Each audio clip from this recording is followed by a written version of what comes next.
We're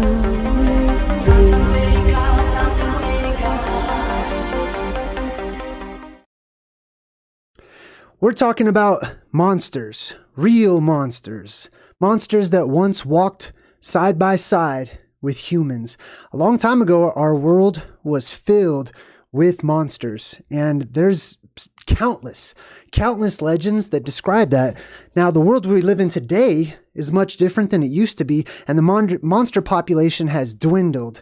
So that's what this entire video is going to be about, but we're going to focus on those people that hunted all of the monsters. If we used to have monsters in our world, where'd they all go, right? So this will be, if you don't believe in monsters, then you could just look at this as speculation, and that's totally fine. But I believe in monsters. Not only do I believe in them, it's not just like I want to believe in them or I think they're a cool concept. I've seen enough evidence and enough proof during my research, my experience, and my walk in life so far, especially when pulling up vast amounts of myths and legends in our past, about our past, a very real history that we have that involves real, actual stories about various people who went out to fight these beasts. I call them Fantazoids. What's up, everybody in the chat? Good to see everyone. I'm JayDreamerZ. Welcome to my channel. I'm honored to have so many people following me and subscribing and stuff. Thank you. Thanks for your support, and I'll continue to keep doing the fun presentations. I hope you have fun. I talk about some stuff that might be kind of scary, might be a little weird, might be out there, but that's why. Because it is scary, because it is weird, because it is unknown. I'd like to shed some light on that for myself. And as I shed light on it for myself, I share that with the rest of you. So today we're going to focus specifically on the people that fought the monsters. I call them Fantazoids. You can call them cryptids. You can call them creatures from other worlds or whatever. But essentially, they're all very much similar. Let's start off with the well-known Fantazoid hunters. Okay, so I just broke down the movie Sea Beast on Netflix, right? So we did a whole breakdown, and we were talking about how on old maps they charted locations where great sea beasts were seen, where monsters were seen. And I'm going to go over some of these pictures here too as I talk. So they put them on official maps, right? Not just as a decoration, not just like, oh, you know what would look nice for the king and queen if I put a big, scary, giant kraken over here and then another monstrous whale-looking creature over here. No, I didn't do that. These people were hired. They were paid to write accurate depictions of things that people accepted as commonplace and were well understood, which was monsters. Sea beasts are just one form. They're one version. Thanks, Jared. They were just one version of monsters. Super appreciate the support. Thanks a lot. So let's start off with the people that fought these monsters. Now, in the movie Sea Beast, they kind of alluded to how royalty basically went out looking for the best warriors, the people who were already renowned for fighting monsters. Okay, there was already local monster heroes, local monster hunters, and it didn't start off that way. It just started off as people defending themselves, right? The ones who excelled at it became renowned. They became famous. People were like, wow, that's the monster hunters. Now, we're also going to, as we go, we're looking at this. I'm looking at this from a plasma apocalypse point of view. That one I'm definitely coming back to. From a plasma apocalypse point of view, you have those who would fight the monsters who were regular people like you and I. We would think that we were just regular people fighting these crazy monsters, and the monsters had the upper hand because they're way stronger, way bigger, way faster. However, you also, aside from like the regular people, you have the superheroes or the men of renown, women of renown, the people of old who had superpowers, which like you see as an example here from the ninjas, right? When they could jump super far and stuff. That's because of the conditions changing in our world that allow us to all of a sudden inherit what seem to be super strength, super speed, super muscular abilities to jump far and to run fast. So the best people suited to fight these monsters are us. Believe it or not, those people who were born into that world where the atmosphere and the conditions and the new buoyant factor have changed, that will be normal to them, and they will be weaker than we are because we grew up in this world where there's high amounts of pressure and a lessened amount of buoyancy in our atmosphere. Okay, so initially we had those people who just protected themselves, those people who were just protecting their property or their family or their farms or whatnot, and they started getting little notches under their belt. They started beating, one or two or three of these crazy Fantazoids from time to time. Other people heard about it and they would ask them for help. Like word would spread quickly, like, oh, that guy, he's the monster killer. That guy took out 3 of them in one day, or you know what I mean? Whatever the stories were, whatever the legends were. But then royalty started to pick up on it, or what we would call royalty, right? The people who slowly started to build up their tribes and increase their numbers, and they were rich. They had lots of money and stuff like that. So over time, and this is over a long period of time, right? The people who had massive amounts of money, basically our royalty that we have today, okay? The people who are in power today, their ancestors and their lineage, they wanted to go get more land. They wanted to go take over. They wanted to go conquer other people and add to the humans that would be enslaved to them, right? How can you do that when the world belongs to a bunch of dinosaurs or a bunch of monsters or a bunch of Fantazoids? You have to get rid of them. So what they just started to do is they put their ears to the ground and they started paying people to find out where the best and most renowned of these people who have already killed monsters, people who have already proven themselves and know how to eradicate it. Now, when we broke down the movie Sea Beast, right? When we broke down Sea Beast, at first, it was the pirates, right? Or people that we would normally associate with being pirates, right?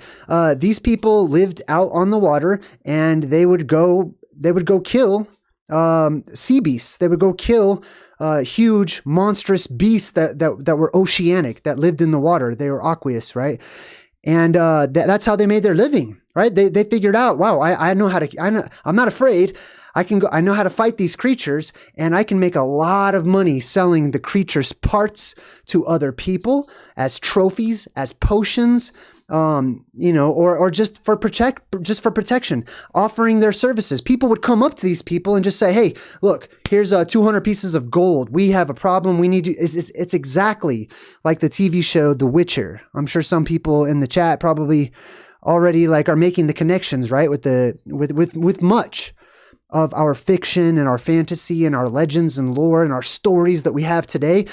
Those are reciprocating thoughts that lie on the verge of our mind and our collective subconscious worldwide. There's monsters. You know that they used to exist. There's more evidence for monsters existing than for angels or anything else. There's so many accounts, and I'm going to show you. There's so many accounts of different monsters. And I'm just using the word monster loosely, okay? Otherworldly creatures that are indescribable and abnormal to our modern world. Hey, Kyle, welcome. Good to see you.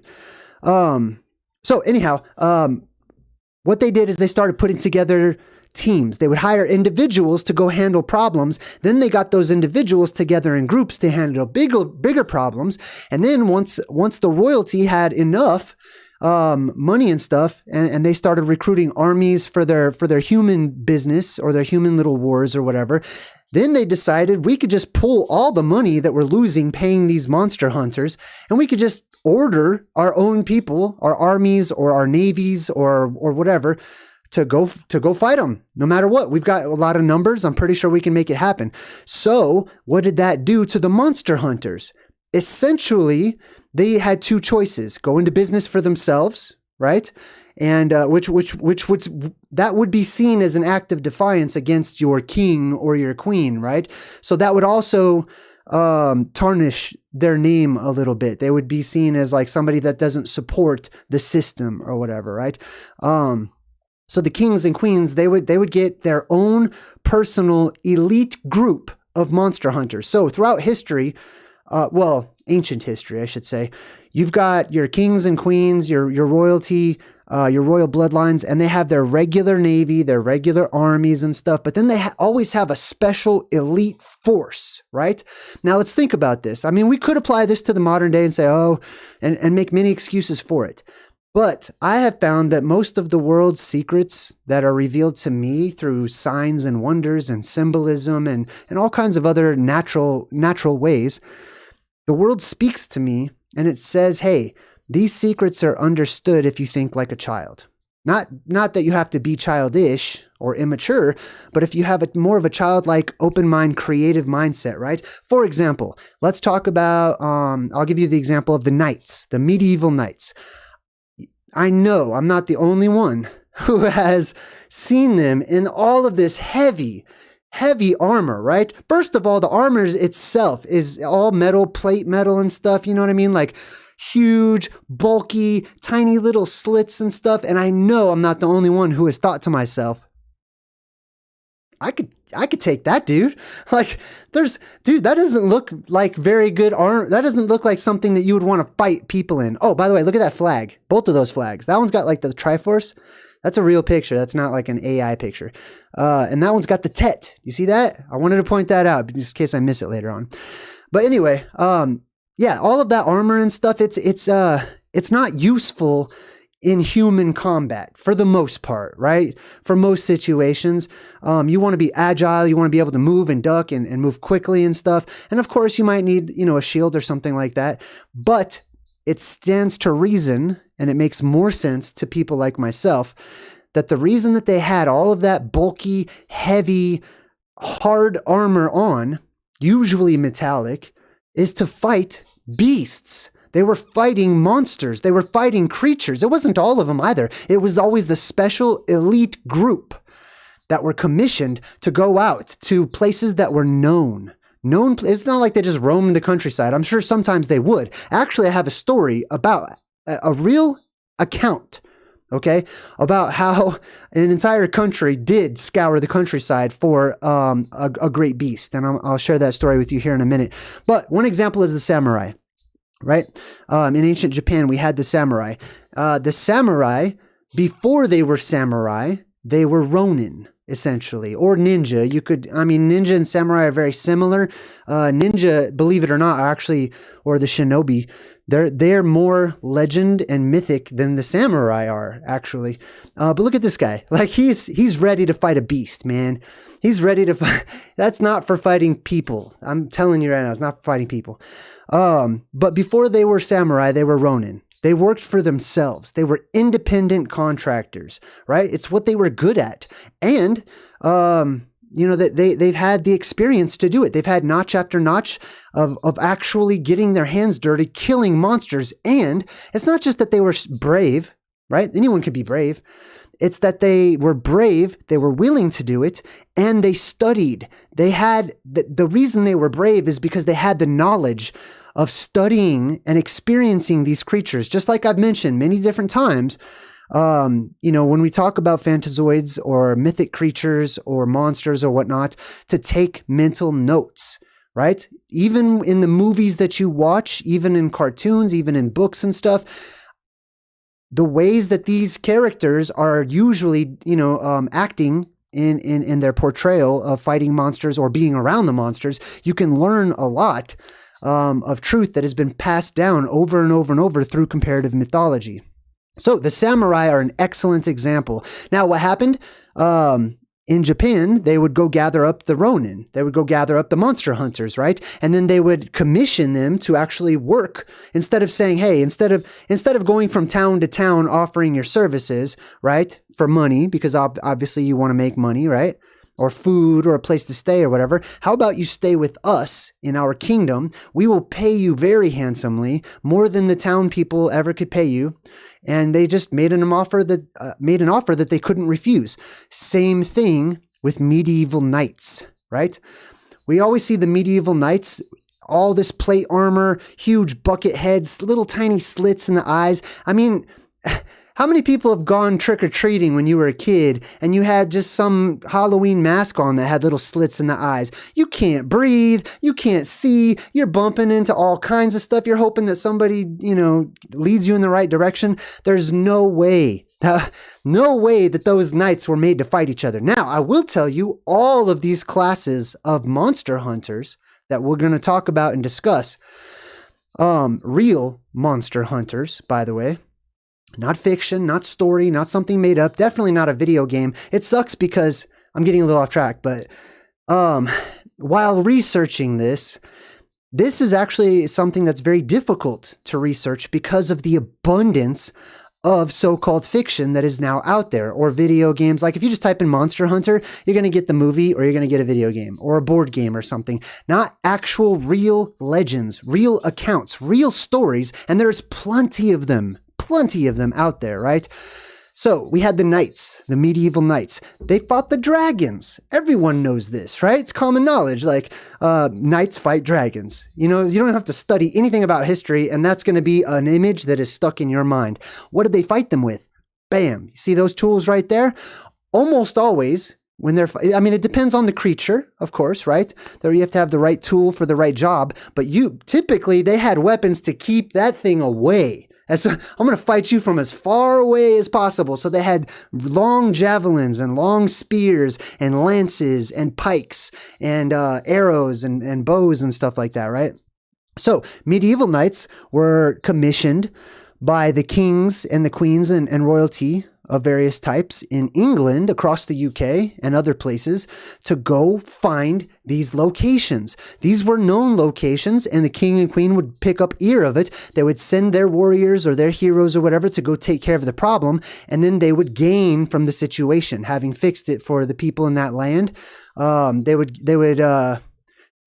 make an exchange, basically. And they were seen as those who protect and becoming the protectors of the commoners and whatnot, right? So check this out. Over time, I'm going to explain where the monsters come from too.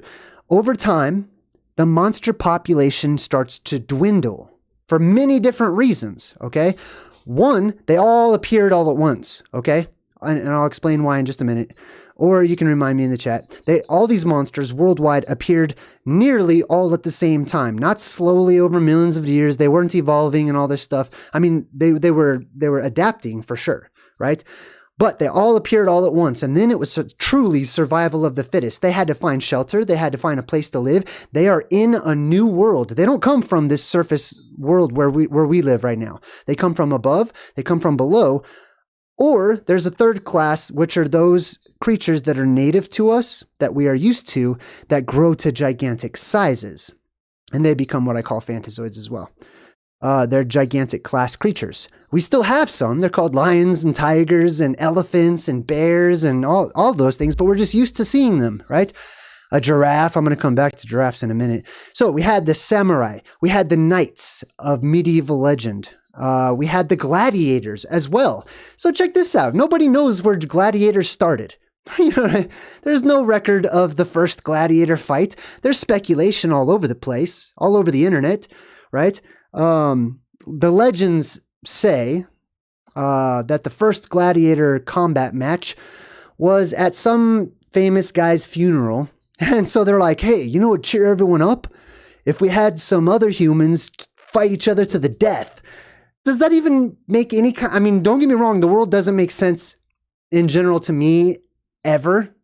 So that kind of lines right up with the world that we live in.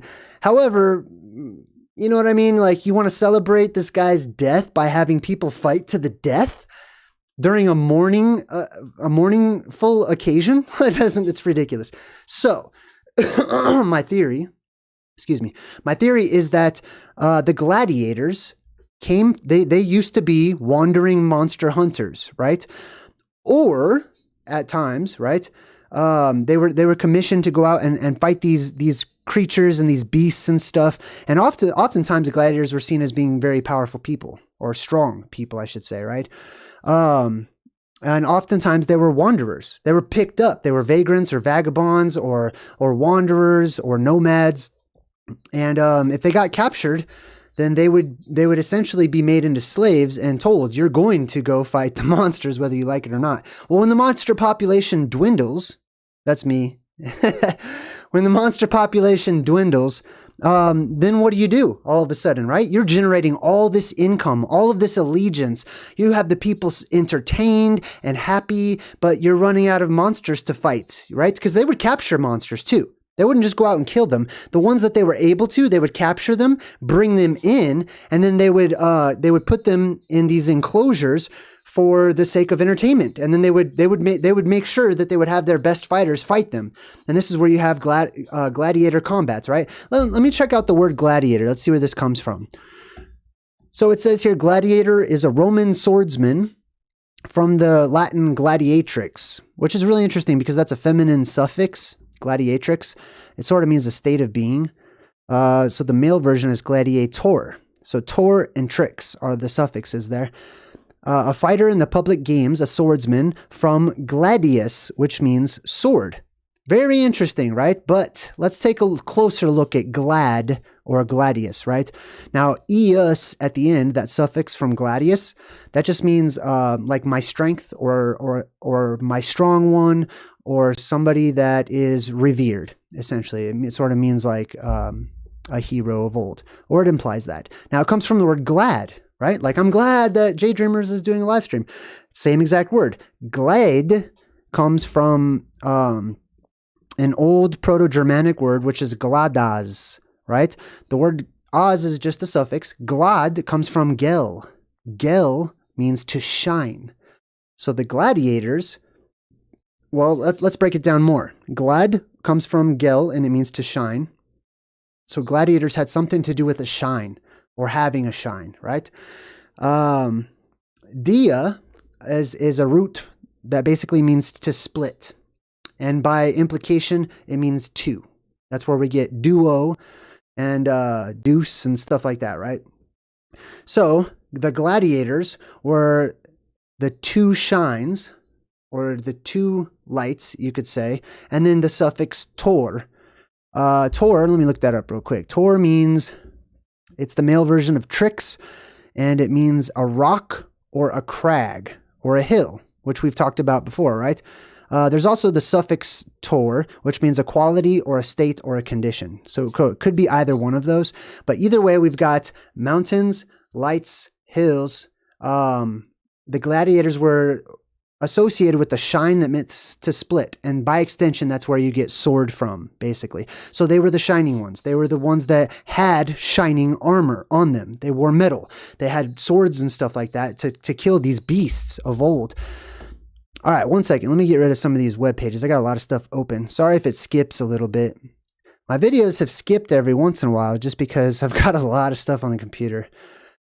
All right, next up, the gladiator games. Why did they stop the gladiator games, right? Well, they started running out of animals, right? That's originally what people wanted to see. They wanted to see these beasts fighting. Nobody went out, if you hired one of these warriors to go out and kill the local beast that's haunting the city or whatever, nobody's going to go with them to watch it, right? But what if you brought the monster into the city under regulated conditions, and you promised the people that they were going to watch the monster be killed, and you could see the warrior kill them right there in public? They're going to pay to see that. They're going to come eat bread and, have a good time, drink some wine. And those were their form of sports. But the monster population would inevitably start to dwindle, right? The monsters that were adept at either hiding tended to survive, or the monsters that were beneficial to humanity, right? That they could be used to usually move people around or move objects around to get places faster, or to move things that were too heavy for us to move. Or to do work, basically. We would employ monsters, believe it or not. Not all monsters are bad. Not all monsters are evil. Many are. So it's up to you. You got to figure that part out. All right, so let's see. We got the first gladiator games, allegedly, took place in 264 BC, in the early stages of Rome's First Punic War against Carthage. And basically they're saying that they had 3 gladiator pairs fight to the death in Rome's cattle market forum. So they were already in a cattle market. Now it's interesting because another word for cattle is beast, It's a beast market. So they're already placed where there were beasts, and then they had them fighting and dressing up and putting on all this armor and stuff. You know what I mean? Like, what if you're going to have two humans fight each other, why not just, you don't need to give them armor or anything like that. Anyways, let's see, gladiators. Oh, now it started in 264 allegedly, and then it went for about 1,000 years.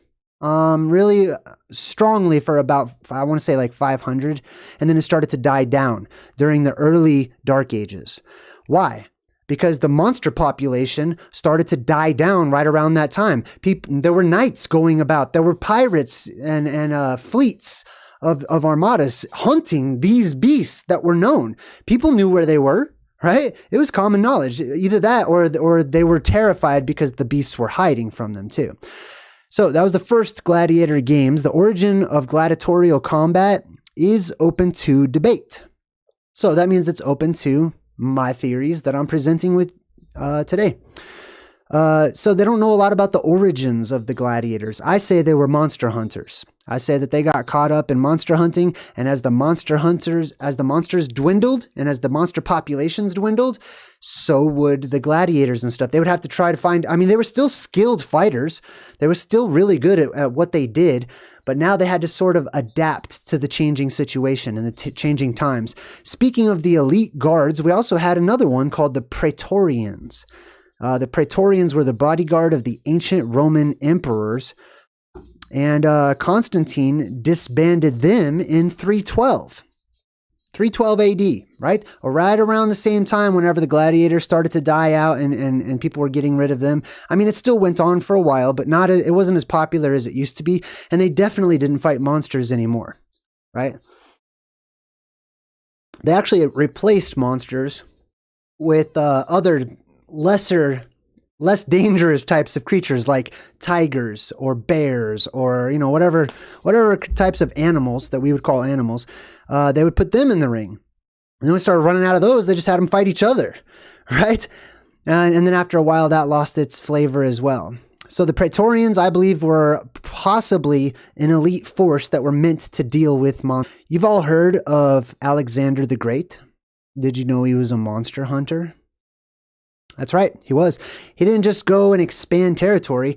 As he's expanding territory, he's going into places that were not normally went into. And on his travels, there are many records of him and his companions getting rid of all of these various monsters that were basically in their way. They weren't out there to try to fight monsters, but if they were in the way as they were trying to expand territory, then Alexander would deal with them.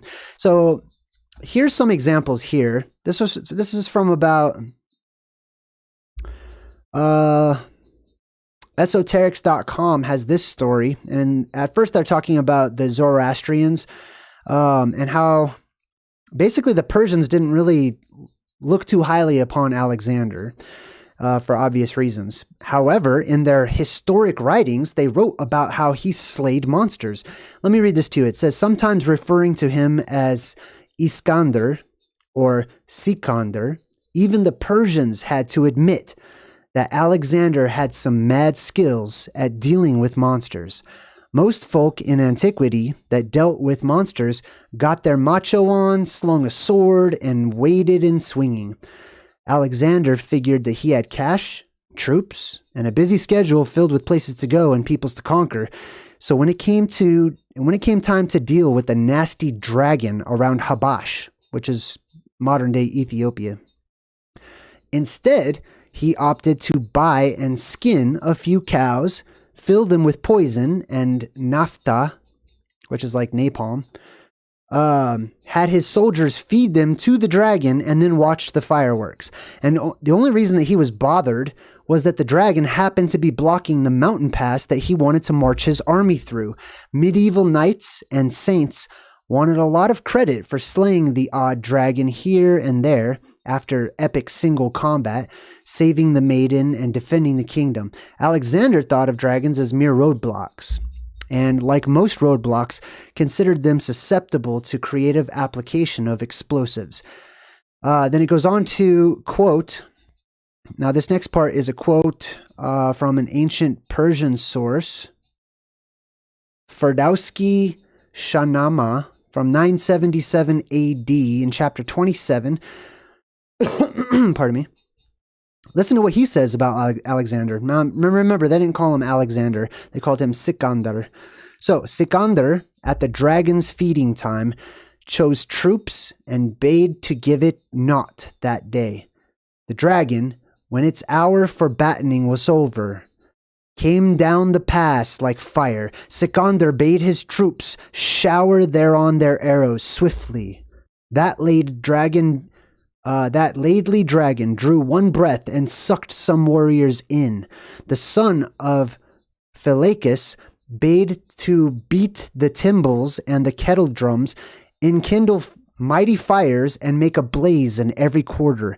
When the mountain rang with timbrel din, the monster feared and fled. When Sol ascended from the sign of Taurus, and soared the lark's note from the garths of roses, the warrior chieftain brought with him 5 oxen, procured with money from his treasury. He slew and skinned them, heads and all. His scheme gave courage to his friends. He charged the hides with bane and naphtha, and made speed towards the dragon. He rushed right at the dragon, basically.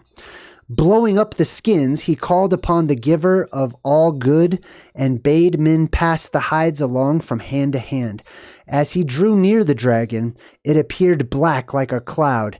His tongue was livid, its eyes seemed blood, and maw belched flame.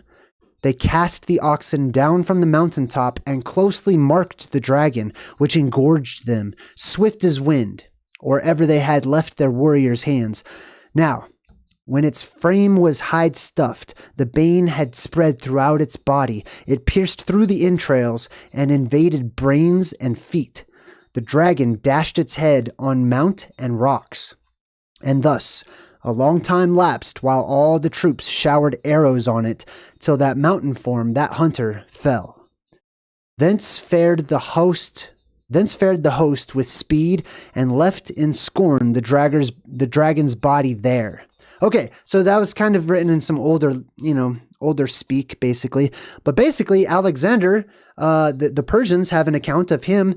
There's a dragon in the way. He's got to bring his army through it, so he comes up with this ingenious way to beat the dragon. Instead of just taking his swords and his knights and all that stuff out and just trying to fight it, right? He offers it some food that's filled with poison and explosives and stuff, and they blow up the dragon. They didn't even pick it up. They weren't there to find monsters. They were actually there to go find new territory and claim it, right? So they didn't pick up the dragon. They didn't take it with them or anyone. Then it goes on to talk about how in the Middle East during that time, people were very much concerned about monsters named Gog, and Magog. It goes into some detail there. I'm just skimming through to see if there's another story here. I think there's another story about Alexander. Oh, this is from the Quran. What does this say? All right, this is from the Quran. And this is believed to be about Alexander the Great. It says, "Then he followed away until he reached the point between the 2 mountains. He found below them both a people who could scarcely understand speech. And they said, 'O Du'ul Karnain, verily Yagug and the Magug are doing evil in the land. Shall we then pay thee tribute on condition that thou set between us and them a rampart?' And he said, 'What my Lord hath established me is better. So help me with strength, and I will set between you and them a barrier. Bring me pigs of iron until they fill up the space between the 2 mountainsides.' Said he, 'Blow until it makes it a fire.' And he said, 'Bring me, that I may pour over it molten brass, so they could not scale it, and they could not tunnel it.' Said he, 'This is a mercy from my Lord. But when the promise of my Lord has come to pass, he will make it a dust. For the promise of my Lord is true, and we left some of them to surge on that day over others, and the trumpet will be blown, and we will gather them together.'" All right, so basically this mythic beasts or monsters called Gog and Magog, respectively, they were trapped. They built up these walls in the area where they were known to live, and they trapped them in there. And then there's a prophecy that says one day they will escape, and that will usher in Armageddon. That will usher in the end of times. Monsters in the ends of times are also prophetic. I'll read to you some prophecies here in just a second. Let me see if there's anything else about Alexander here.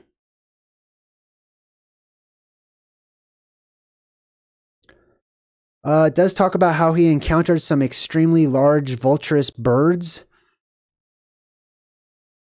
Actually, I'm going to read this part because it talks about the Tartars as well. So it says Marco Polo, in his travels to the east, believed the gates of Alexander were in the Caucasus Mountains, associating Gog and Magog with what were called the Tartars in his day, but included the story of Alexander's building a wall to pin them in. So I think this is actually from Marco Polo. It says this is the province into which, when Alexander the Great attempted to advance northernwards, he was unable to penetrate by reason of the narrowness and difficulty of a certain pass, which on one side is washed by the sea and is confined on the other by high mountains and woods, for the length of 4 miles, so that a very few men were capable of defending it against the whole world. Disappointed in this attempt, Alexander caused a great wall to be constructed at the entrance of the pass and fortified it with towers, in order to restrain those who dwelt beyond it from giving him molestation. From its uncommon strength, the pass obtained the name of the Gate of Iron, and Alexander is commonly said to have enclosed the Tartars between 2 mountains. It is not correct, however, to call the people Tartars, which in those days they were not. But of a race named Kumani or Sumani, with a mixture of other nations. In this province there are many towns and castles. The necessaries of life are in abundance. The country produces a great quantity of silk, and manufacture is carried on, silk interwoven with gold. Here are found vultures of large size, of a species named Avigi. The inhabitants in general gain their livelihood by trade and manual labor. All right, etc., etc., etc. All right, that's enough about... Nope. We got one more here. So it says Alexander made it to India around 326 BC, right? Part of his larger plan to conquer the entire world, and wrote home to his longtime teacher, the philosopher Aristotle, giving a first-hand account of the wonders of India and the occasional monster that he had to dispatch from this mortal coil. And it says here, and on the second night, behold, there came a monster, a beast, which was larger than an elephant. And when it drew nigh to the ditch, within which we had entrenched ourselves, it wished to escape, but it was not able to do so. Now, when I saw this, I commanded that herald to go round about through the camp, and to order the soldiers to put on their armor. Boom, put on your armor, there's monsters, right? And to protect themselves that night. And I informed them concerning the beast, the like of which I have never seen before. And I commanded them, moreover, to light fires around them, and that each man should abide in his own place the whole of that night. And when the beast saw the fighting men, it lifted itself up and betook itself to fight. But as it was fleeing by reason of its mighty rage, it fell into the ditch which we had entrenched ourselves. And I commanded 30 of my mighty warriors, that means like my elite group of monster hunters, to rise up against it and to slay it. And they slew that beast. And it came to pass on the morrow, when daylight had appeared, that I commanded the men to bind the beast with ropes, and 300 men dragged it out of the ditch, and cut open its belly, and they found therein great numbers of snakes and scorpions and fish larger than oxen, and each of its tusks was a cubit in length, and its claws were like unto those of hawks. Now, this beast is more voracious of all the wild beasts in that country. That's from Alexander's epistle to Aristotle. Mind-blowing, isn't it? Right? So that's Alexander the Great, aka Monster Hunter. Now, let's see. We talked about samurai. We talked about knights. We talked about gladiators, or the Geldarians, you could call them, I guess. Ninjas, we had mentioned as well. I want to talk a little bit more about ninjas, actually. So ninjas don't seem to wear a lot of armor, right?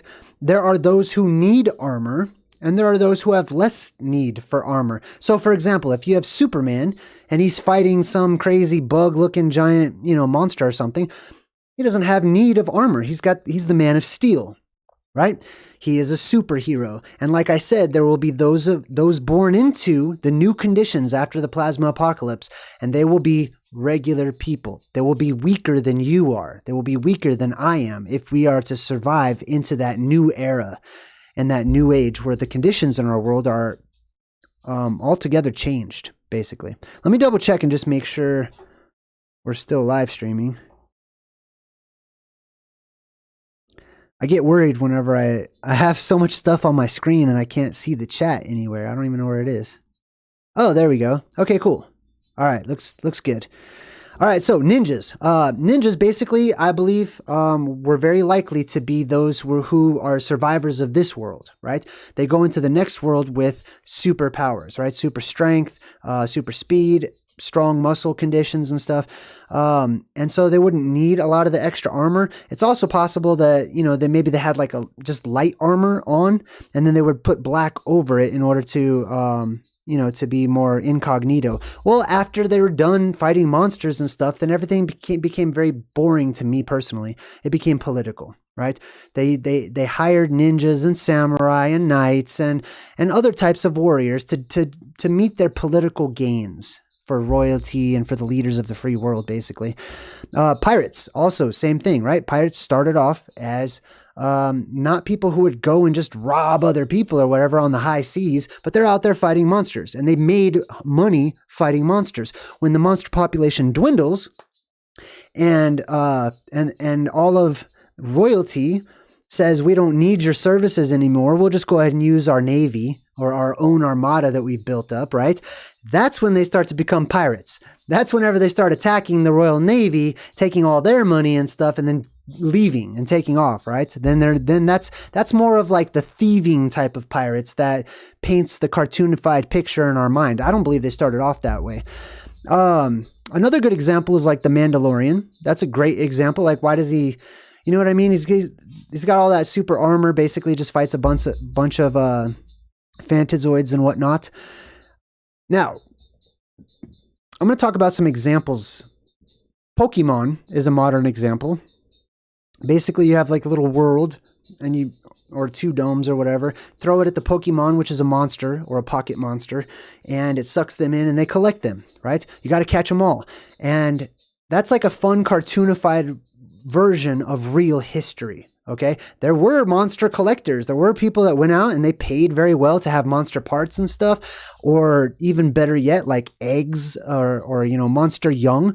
They wanted a lot. Oftentimes, and this is me in my own head, but oftentimes I could see people paying them a whole bunch of money to not just kill a monster, but if they found a baby one, to bring it back alive so that they could tame it, so that they could use the monsters and start hopefully, growing their own monsters or whatever, which I think many of our modern animals, I think that's where they may have come from. We got Van Helsing. That's a good example. Not that Van Helsing was a real character in history or anything. It comes from Bram Stoker's Dracula, I think. But regardless, it rings true. The story of the monster hunters, vampire hunters, werewolf hunters, etc. All of these different people were renowned for fighting these beasts. Paul, how about Paul from the Bible? In the Bible has so many different descriptions of these weird, monstrous creatures. The most popular ones are probably the Leviathan and the Behemoth.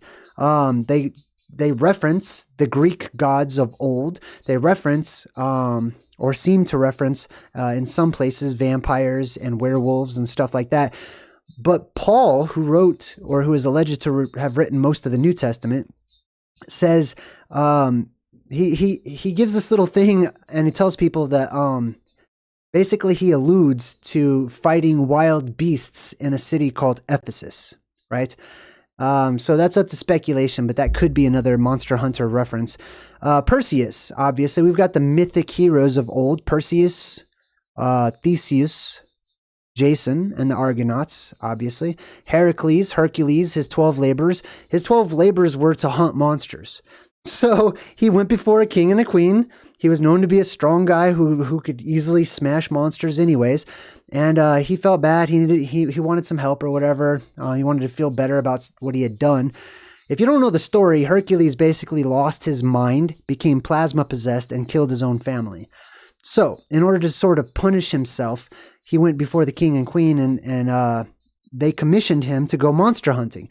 And that's what Hercules' 12 labors are all about, how he went to the ends of the earth looking for and fighting these monsters to claim the prizes often that they were guarding.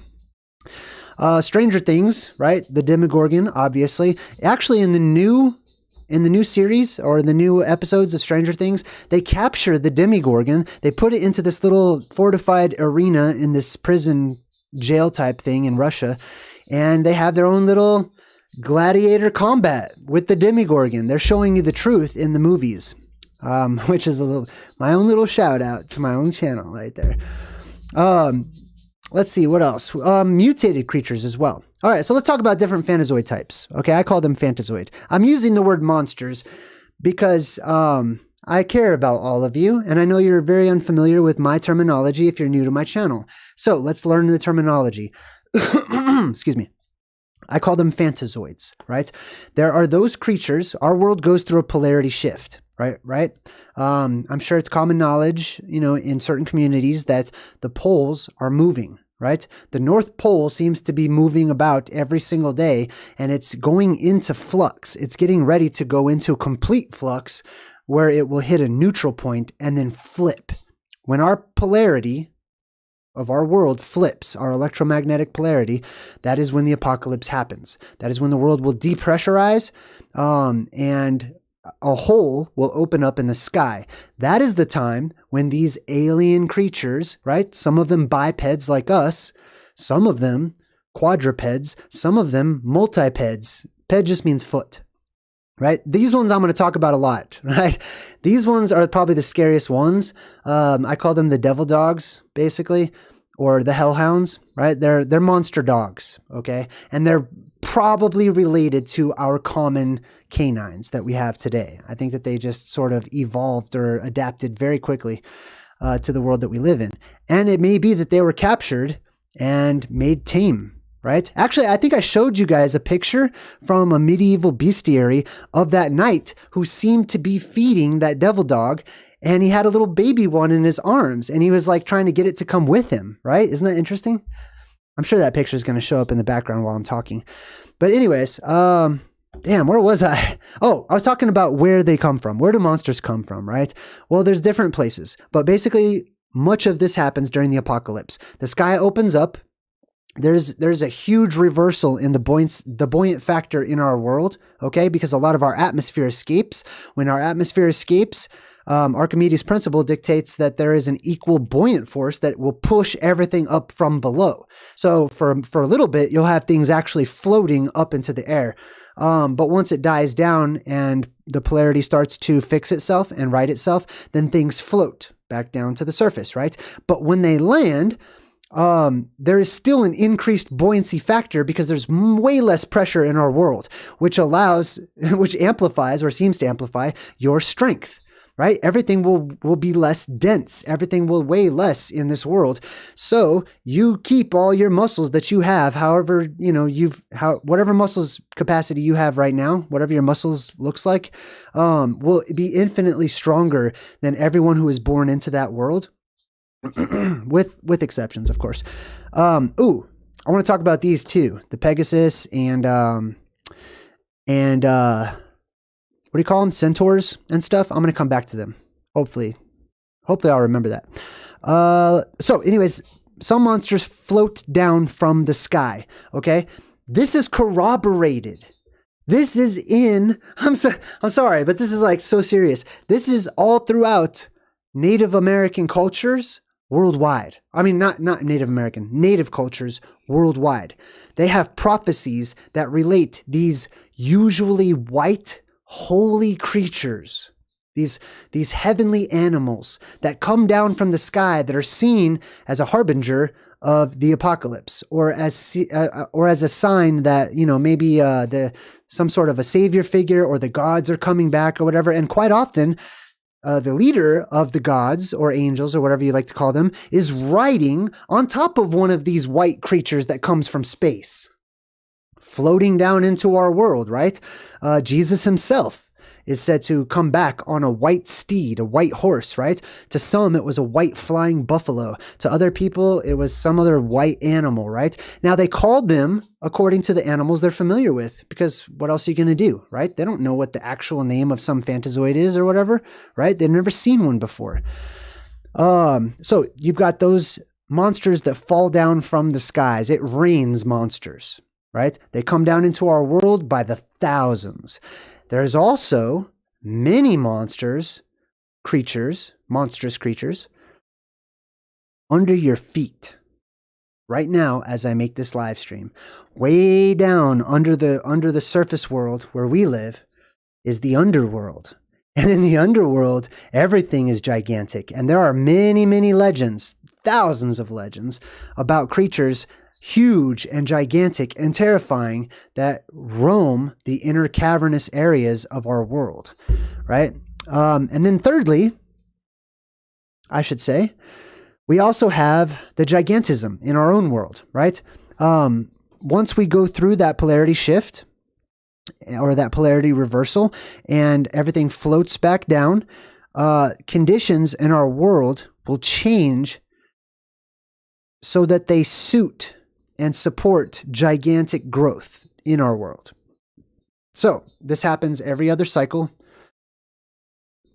Excuse me. Everything will grow to gigantic proportions, especially everything that is born into that world. Plants will be first. Plants will seem to just grow super fast at an alarming rate of speed, and they'll all grow to huge sizes, okay? You will feel like you shrank, basically, after the apocalypse. And the post-apocalyptic world, if it happens the way I think it's going to happen, and all of the plant life is going to grow to huge sizes, but so will the bugs. So will the bugs. Bugs, they go through their life cycles very quickly. So plants and bugs are going to be some of the first things you notice that you see starting to get bigger and bigger and bigger and bigger. While most of you, remain the same size because you've already gone through puberty, right? We're looking at many different life cycles over and over and over again.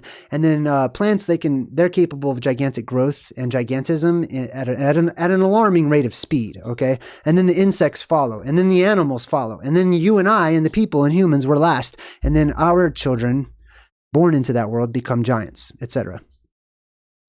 Anyways, and then last but not least is mutations.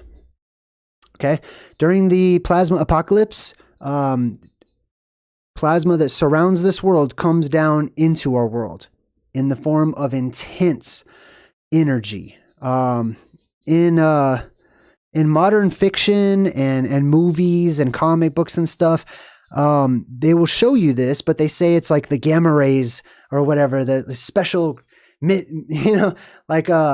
usually it's like gamma rays or X-rays or something, which is true. That's probably what it is. And it comes in and it passes through everything, rearranging DNA and mutating things to what it feels is right. It's basically trying to fix stuff, right? So for example, the movie The Fly, that's about a guy who basically turns into a Fantazoid. He turns into a monster.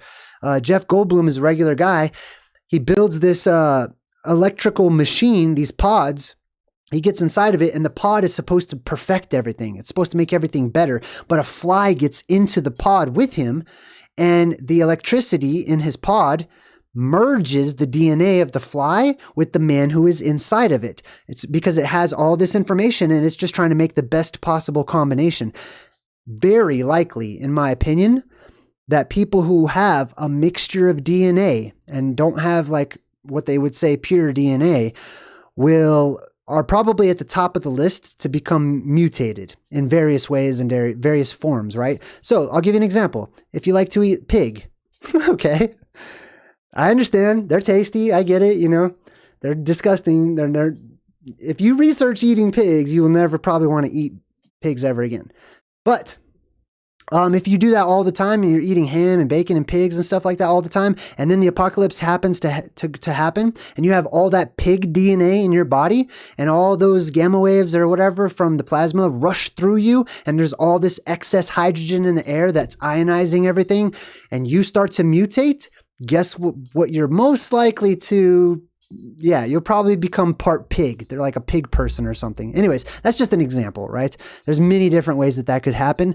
Mutated creatures, people, animals of all kinds. Actually, I'll tell you this too. This is really interesting along the topic of mutation.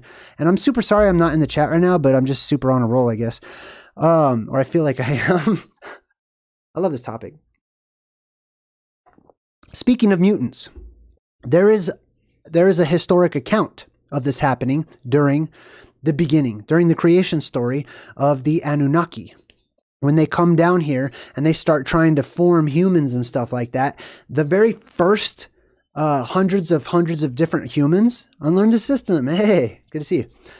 When they make the first humans, they're all mutants. They all have problems, they all have issues, they've got physical defects and stuff like that. And I believe that plasma has the ability to do that to us. Right? It's here to clean house. It's here to make sense of the world. This world's upside down and messed up. I'm not one that's afraid of the apocalypse. I ask it to come. Okay? If you disagree with that, that's totally fine. I mean, I get it, right? We've got loved ones out there. There's still things we want to do, etc. Not me. Not me. The world's dirty and messed up and poisonous, and I would like it to be cleaned up. Even if that means taking me with it. Anyways, back on track. I talked about where monsters come from. Okay? At least 4 different theories or ideas or sources. Let's talk about science. Okay, I'm going to try to be calm. All right. Mainstream science, academia. And academia, the school systems worldwide, the collegiate systems worldwide that force you to attend, that force you to make your children attend, they're the ones who are teaching you everything that you think that you know, right? Everything that we know. They will not teach you about monsters. There's a million things they won't teach you about, okay? Basically, they just want you to read and write so that you can go be a slave, in my opinion. But they will not teach you monsters were real. They will teach you monsters are fiction. And fiction is a fancy word for them saying lies. Monsters never existed. Monsters do not exist, which I'm telling you point blank is a lie. And I can't stand lies. God dang it, man. I seriously can't stand it. I love ideas. I love perspectives. I love people's opinions and stuff. I don't like lies. I don't like that at all. So anyways, and it's not just academia. It's just the general population of our world is spreading this lie that there is no such thing as a monster, as an otherworldly creature that will hunt you and eat you or poison you or sting you or drag you off someplace to incubate, use your body as an incubator for their spawn. These are real stories from our history. Just because you don't see them around anymore doesn't mean, oh, well, that never happened. I don't believe that ever existed. They say that the reason that they won't teach these things is there is no empirical evidence. Hold on. Let me tell you what that means. That means the empire, okay, which is the people in charge of our world, right? The government or whatever. The empire has no evidence. Right? It's not evident to the empire. That's empirical evidence, okay? I'm not here to argue or debate about it otherwise because I'm not going to agree ever. Like, I'm not going to see it another way in this life, probably. But they want empirical evidence. I'm not a part of the empire. I don't have empirical evidence to give to anybody, nor am I trying to change people's minds about it. I'm just here to share with you things that I have learned, things that I believe in, and things that have swayed me in my opinion, in my perspective of history and the world that we live in, right? Let me give you an example. The dodo, right? We've got this weird bird that people kind of present as being stupid for some reason. Like, you're a dodo or whatever, right? It's sort of used to be an insult. Maybe not so much these days because we don't talk about the dodo. Nobody talks about the dodo anymore. It's briefly referenced, if anything, in schools. The dodo is not pseudoscience. They will call monsters, they will call pretty much anything on my channel, they will call pseudoscience. And pseudo means basically fake, false. It means lie. To them, that's the world that we live in, and this is what we're up against. I'm telling you, if this is true, if there is merit to anything that I am saying today, all of those people who just refuse to, even consider it because it's just entertainment, it's just lies, it's just stuff to keep you amused and distracted, they're not going to make it. They don't have the tools necessary unless they get lucky. Luck is a pretty good tool. So they want empirical evidence. I have no empirical evidence to give. I'm not a part of the empire. I have my own way. But the dodo is not pseudoscience, though it's primarily based off of pictures and stories before it died off in the Middle Ages, right? They'll teach you about the dodo. They'll be like, oh yeah, the dodo totally existed. It's totally extinct now. It's like one of the last animals to go extinct. This is sort of like the picture that they paint in many of our minds in general, right? They'll tell you, they'll admit freely, the dodo definitely existed. But that's not empirical. There are no complete dodo freaking skeleton structures or anything found. There's little pieces of stuff. And I believe that there are Fantazoid bones all over the place, buried inside of the earth, lost, kept hidden, etc. And also, this is where we get the story of dinosaurs from, right? There's many different types of monstrous creatures. We have this cartoonified version of them called dinosaurs. I believe there's a lot of truth to the stories that we share when it comes to like Jurassic Park and stuff like that. I don't think that they looked the way that we portray them though, right? And I believe that they were way more monstrous looking than just big lizards, okay? Let's see, the dodo. Let me get back to the subject. There's no complete fossil of a dodo, right? I will tell you this too. Let me do some screen sharing. Hold up. Let me do some screen sharing. I want to show you some cool stuff. This one? Yes. All right, cool. Hold on. I'm going to go to a quick website here. We're going to go to 7 species that used to be cryptids.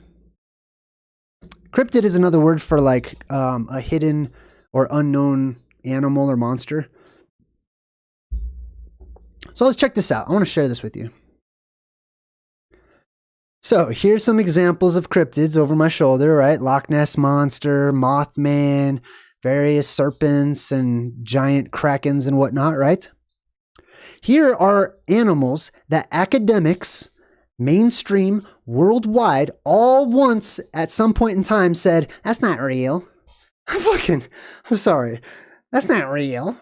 Somebody came back from this island and said, I saw a dragon. I saw a lizard that's bigger than a man. They said, that's not real. You made that up. That's fiction. That's an old wives' tale. That's entertainment, blah, blah, blah. The Komodo dragon was taught as being fiction. It's a cryptid. It was once considered a cryptic animal, myth, fantasy, fiction, a total lie, basically. And there it is. Interesting. How about the platypus?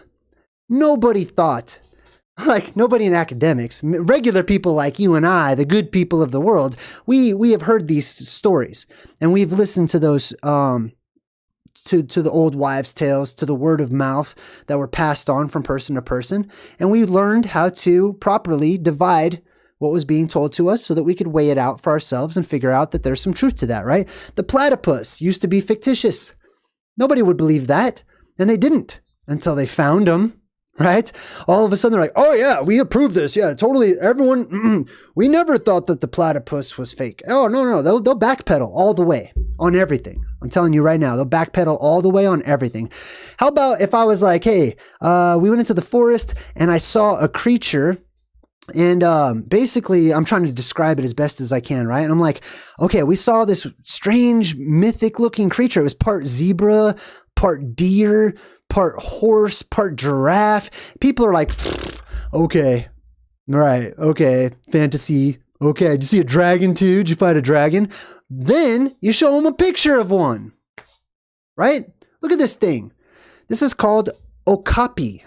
This is alive today. Look at it. I mean, seriously, look at it. It's a mix, right? So when you see these images and pictures of, medieval legend and lore, where they're showing you all these mixed up animals that look like they got different animal parts and stuff, that is not impossible. It actually is real. It happens. And we have animals like that in our world. And our world is not completely explored. So don't let them trick you into thinking that garbage either. How about the gorilla? Yeah. Did you know that mainstream academics basically taught that the gorilla is fictional? There's no such thing as a big, hairy man beast person, blah, blah, blah. No. They thought that the gorilla was fake until they found one. Now check this out. A gorilla, or a mountain gorilla specifically, was a cryptid until 1902. 1902. I hope this is sinking in. You're like, this frustrates me and blows my mind, and I love it at the same time. Yeah, basically up until about 100 years ago, the mountain gorilla was fake. That's fake. That's garbage. That's not true. N.T. Ryson, hey, welcome. What else we got? The giant squid, right? Like I was saying, they drew pictures of giant squids. Welcome, Ken. Thank you for your support. They drew pictures of giant squids, giant octopi, and stuff like that, and they put them onto the maps that were commissioned by the king and by the queen, and they knew if they screwed it up, there was a possibility of getting the death penalty, because this is for royalty. You don't mess it up. You don't lie to them. You don't mislead them. And they put giant squids on maps, and after a while, once they died out, once they started to be hunted and their numbers decimated, people were like, giant squid? Pff, man, we haven't heard about those stories for like 100 years. There's no such thing as a giant squid. People are so quick to disbelieve the past just because it's not the present. The giant squid. There's another one called the bondagizu. No idea what that is, but it's like some little mini bear looking thing in New Zealand. Kangaroos. Okay. Kangaroo, right? Let me read this one. I want to read the kangaroo one. It says kangaroo. It's hard to believe that kangaroos were once cryptids. The first description of a kangaroo was made by Amerigo Vespucci in 1499 when he was traveling along the southern coast of Australia. He described it as a monstrous beast with the head of a fox, the hands of a man, the tail of a monkey, and a bag that's used to carry its young. That does sound pretty monstrous, right? Like I said, not all cryptids are evil or bad or trying, killers or hunters or anything like that. I mean, kangaroo will knock you out if you mess with it. I'll tell you right now. But for the most part, they look pretty cuddly. Like, they look cool. I like kangaroos. Anyways, so he described the kangaroo as a monstrous beast. In 1629, Francisco Pelsaert captured a kangaroo, but it died on the voyage. And it wasn't until Sir Joseph Banks rediscovered the kangaroo on Captain Cook's voyage in 1770 that the kangaroo changed from an enjoyable myth to an actual species. Boom. So there you have it. Evident. Proof. Empirical, if you want to say that. At least for me. This is good enough for me, right? To show the academically minded, the mainstream of the world, right? When they say things like, oh, that's just a children's story. Oh, that's just fantasy. Oh, that's just fiction. Basically, they're saying you're lying, and that's not true. Oh, well, here's a growing list of times when you told us that's not true. Of times when you said, this is a lie. This is a lie. That's fiction. That doesn't exist. That's not real. There's no way that could ever be possible. No way. And then we find them. They're found. Time and time again. Anyways, that's my little rant about that. Let's see. What else I got to share with you? Manticore. Ooh, let's share some stuff, right? Here's an example. Let me see if I can pull it up here. All right, that's better. The manticore. Somebody brought this to my attention during the Sea Beast live stream. Let me just check the chat, make sure we're still good. I'm totally going to hang out in the chat when we're done too. So if you want to get my attention, like once I'm done presenting, we'll take a break, come back, and I'm actually just going to do a chill hangout session in the chat too. because I want to. Anyways, so thank you for whoever brought the manticore to my attention. In olden times, it was basically called the man-tiger or the mantigora, right? And this is how it was drawn. Now, it's drawn with like a tail that's almost like a centipede tail or a scorpion tail or something like that. And it's said that it could shoot darts, poisonous darts at people from pretty far away. Typically, it was described as having the face of a human, like a humanoid looking face, always this sort of lion's mane that comes up from behind it. So oftentimes the face was sort of feminine looking or whatnot. And this is one of those things where I might show this to someone and say, check this out, man. This is one of the monsters that used to exist. And people would say, it's like part human, it's part lion, look at its tail. That's not real. That's not real. I refer you to our last 7 examples of things that people said were not real and then they were real, right? Now, does it look exactly like this? No, this is an artist rendition. This is a cartoonification of a reality. And this is just one. There's thousands of pictures of manticores across time, across our realm. They existed. They were real. These are a version of what I call the devil dogs, right? Basically, they're like this canine type monster or Fantazoid. Onrod. Hey, welcome, Onrod. They're a canine type of Fantazoid, right? And they're portrayed all over the place. And they tend to be like a hunter type of a species too. So this is one example of the manticore. And it says here from Old Persian, Persian legendary creature similar to the Egyptian Sphinx that proliferated in Western Europe, medieval art as well. It has the head of a human, the body of a lion, the tail of venomous spines, similar to porcupine quills, while other depictions have it with the tail of a scorpion. There are some accounts that the spines can be shot like arrows, thus making the manticore a lethal predator. Let's see. Here's another one. I'm just going to skim over the manticore because we have a lot more to go over. The manticora was allegedly a blue-eyed, human-faced wild beast of India. It was the size of the largest lion with cinnabar red fur hair. It has 3 rows of teeth. That's actually really crucial for me in my monster research. 3 rows of teeth. Feet and claws like lions. It also had a scorpion-like tail with a main terminal sting that measured over 1 cubit, plus 2 rows of auxiliary stings, which were a Greek foot long. The sting was instantly fatal. The stings could be fired sideways, forward, or backward by orienting the tail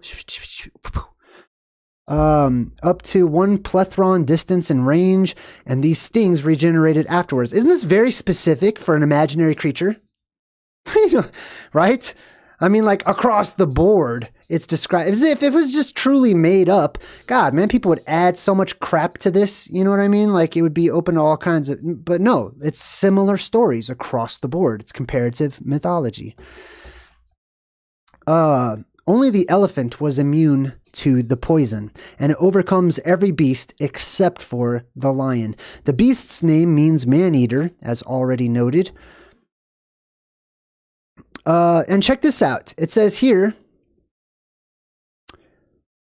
Alien, some dude named Alien, that's his name.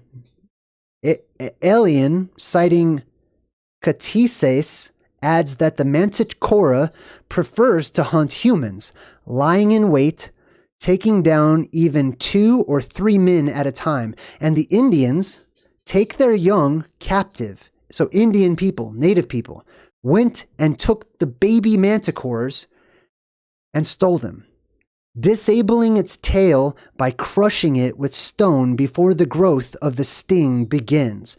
So they went out and they hunted monsters, they looked for the babies, they crushed the tail part that could kill them so that it can't produce its stingers and stuff, and then they, domesticated it, essentially. Isn't that interesting? Pliny, also known as Pliny the Elder, described the manticore in his Naturalis Historia, or History of Natural Things, having relied on a faulty copy of Aristotle's Natural History that contained the misspelling Marticorus. So Aristotle referenced the manticore, Pliny referenced the manticore. All these people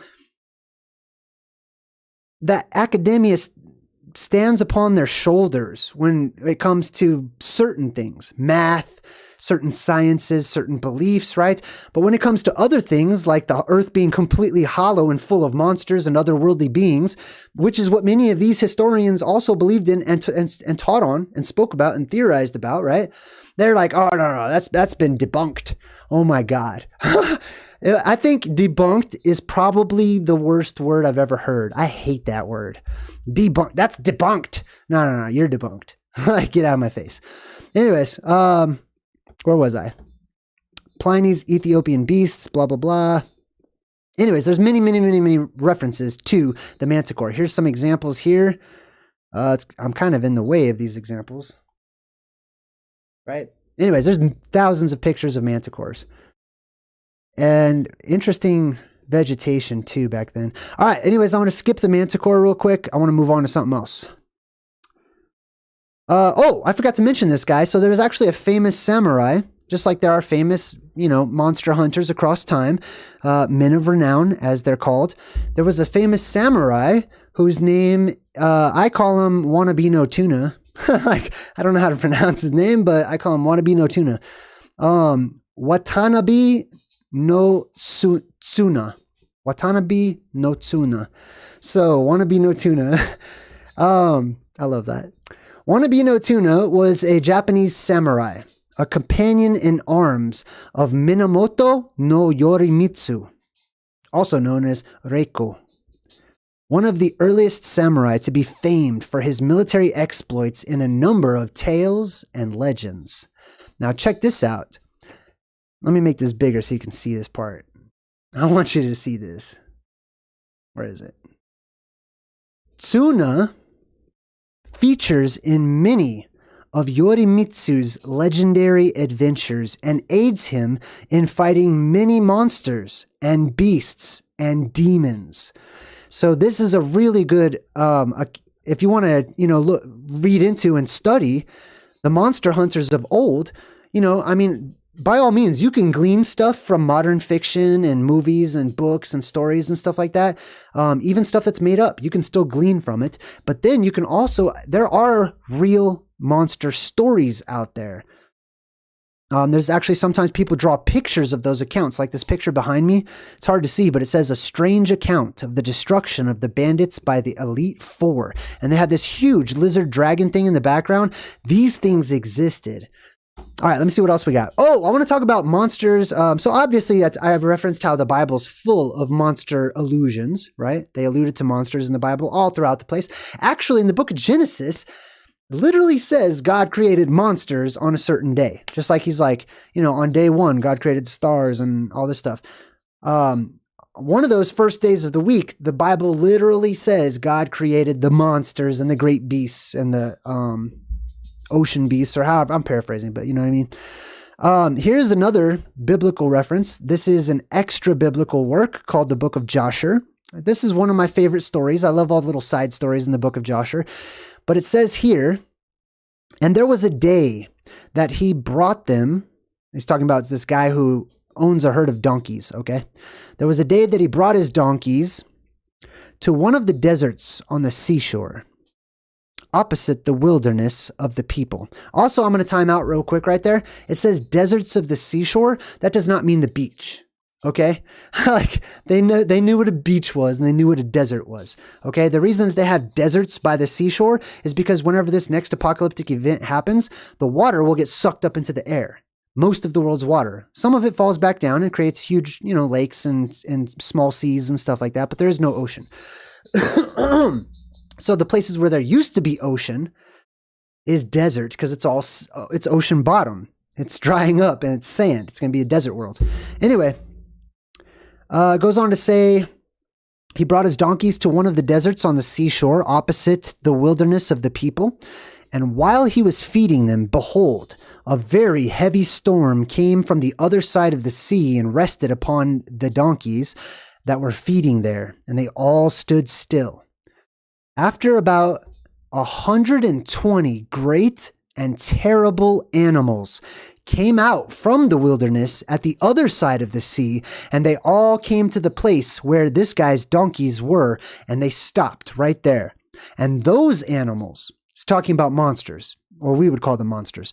Those animals from their middle upward were in the shape of the children of men, right? So they have a humanoid appearance. It doesn't mean they were human. It just means they had a humanoid appearance from the waist up, okay? Those animals from the middle downward were in the shape of the children of men. And from their middle upward, some had the likeness of bears, some had the likeness of kifas, with tails behind them from between their shoulders, reaching down to the earth, like the tails of the dukipat. The duchipat. I don't know what that is. I'll have to look that one up. And these animals came and mounted. Obviously, there's some sort of legendary creature that people were familiar with at the time, right? See, this is what happens in these old books like the Quran and the Bible and stuff like that. They'll throw out some mysterious, enigmatic sentences. Then you're like, whoa, what was that? What is that? What's a dukipath or whatever, or the giants, right? And to them, the reason they don't go into great detail describing them to you is because they were common knowledge. They were commonplace. Everyone knew what those things were, right? So the author didn't feel any special need to describe them. These animals, these monstrous animals, came and mounted and rode upon the donkeys and led them away. And they went away until this day. One of these animals, or monsters, approached the guy who owned the donkeys and hit him with his tail, struck him with the tail. And then he took off from that place. And when he saw this work, he was exceedingly afraid of his life, and he fled and escaped the city. That's a real, at least an ancient, I should say, account. That's very specific, very detailed, and actually referenced in the Bible, right? You can't find this entire story in the Bible, but it's giving genealogies in Genesis, I believe. And then it stops and it lists this dude named Anak, or Anak. And it says, this is the Anak who led his donkeys off into the wilderness. And then in the Bible, in Genesis, it doesn't go into detail about it because it's got other points to make. But this is a contemporary of the book of Genesis that says, we're going to fill in those gaps for you. All right, so I wanted to share that one as a historical reference to monsters and actual monsters. What is this? There is lots of monsters all throughout the world, okay? I'm learning about the Japanese ones. There are many different names and descriptions for them, right? Sometimes they are physical beasts. Sometimes they seem more like ethereal or electromagnetic phenomenon, spiritual phenomenon, right? The physical sometimes are also called the yokai. The yokai. Now check this out. Where did I had something highlighted on this page. I'll have to find it. One moment. Knock 'em dead, kid. What's up? Welcome to my channel. All right, 1 second. I got to find this part.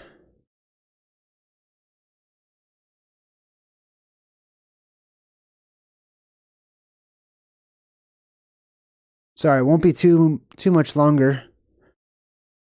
Let's see. Where was it? Oh, here it is. It's still highlighted. All right, cool.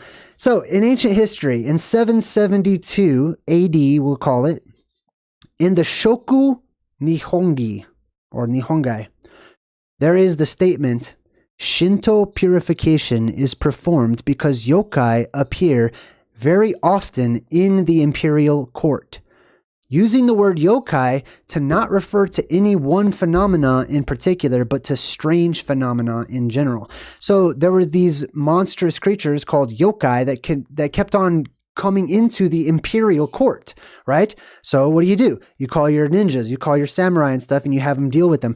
Now, not only did they do that, but they called the priests. You see, check this out. It wasn't just the big and the strong and the bad that took care of monsters and they were monster hunters. It was the wise too.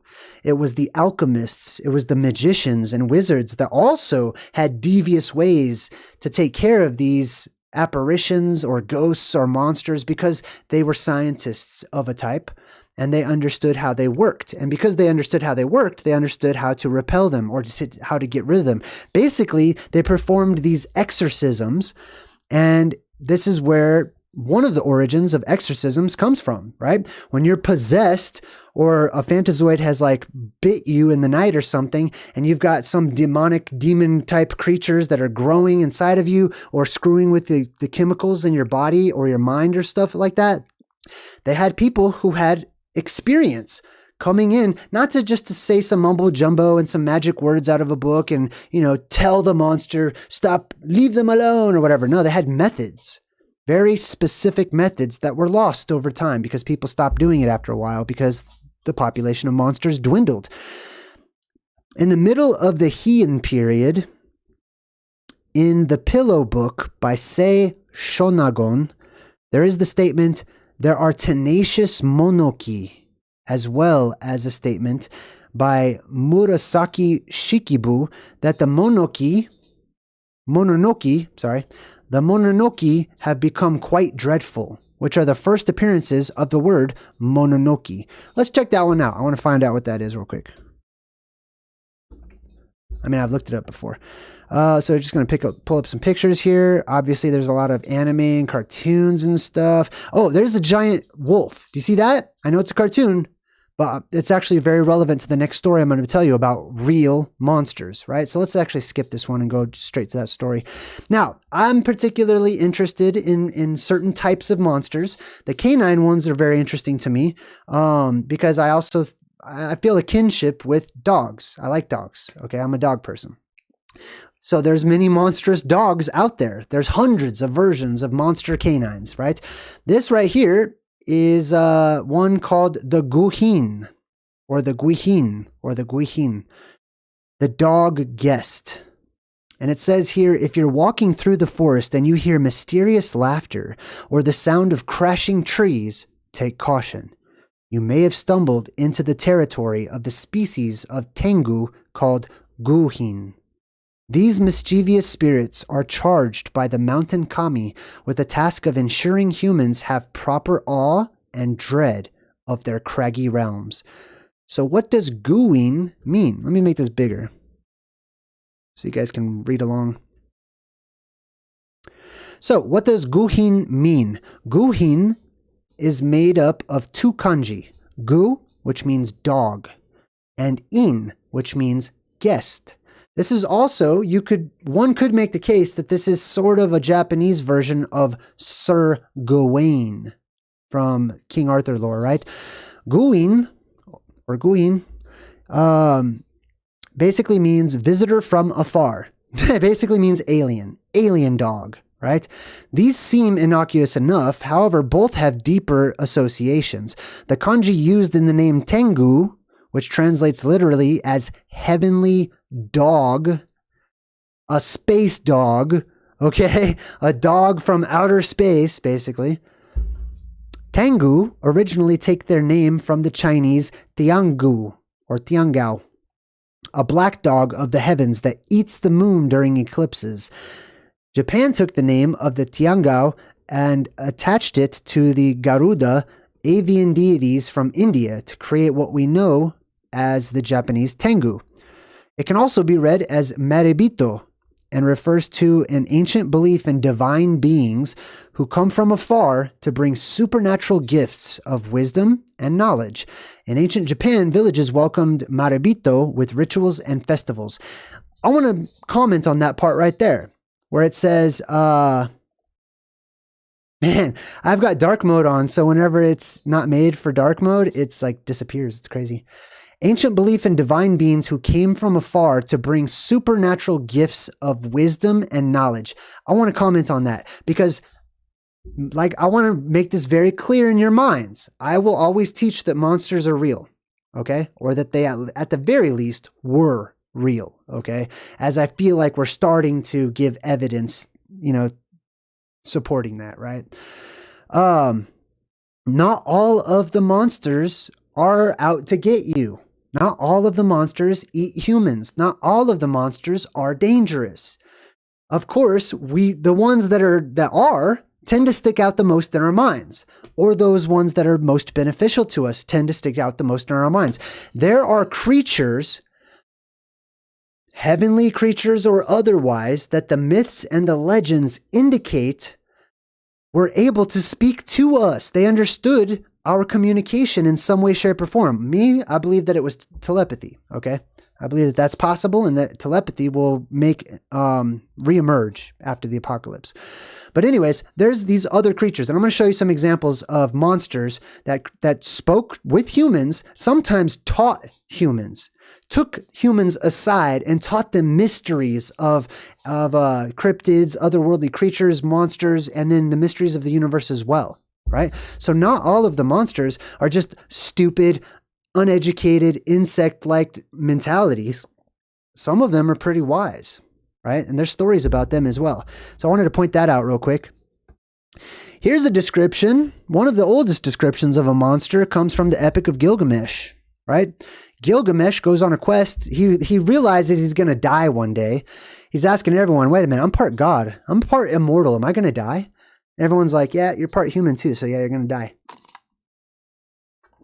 So he goes on a quest to figure out how to prolong his life. It's a great story. Highly recommend it. On his way, he meets a monster called Humbaba. Let's check out the description of Humbaba, or Huwawa, sometimes he's called. This is about Humbaba, the monster. Oh man, I don't like being in the way of the words. Sorry about that. Anyways, when he looks at someone, it is the look of death. Humbaba's roar is a flood.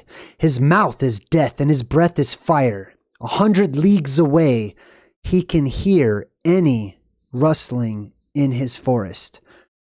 Who would go down into his forest? I want to actually point that out real quick. It says Humbaba, 100 leagues away, he can hear any rustling in the forest. This is huge because using comparative mythology, I have found many instances where it seems that we are being told that these heavenly creatures or animals or monsters that come down, float down from the skies, they tend to have poor eyesight, if any eyes at all. Sometimes they don't even have eyes. So because many of them don't have eyes, or eyes as we understand them, their hearing is intensified. They have Superman or superhuman-like hearing abilities, right? And that's where you get that movie, what was it? When they're like, shh, and they're like, don't talk or whatever, and there's monsters and they'll hear you. The Quiet Place, right? That's where A Quiet Place symbolism comes from, right? That's why those types of things stick with us. Not just because you don't want the monsters to hear, because the monsters have exceptional hearing. Our hearing sucks. Our world is so noisy. You have no idea.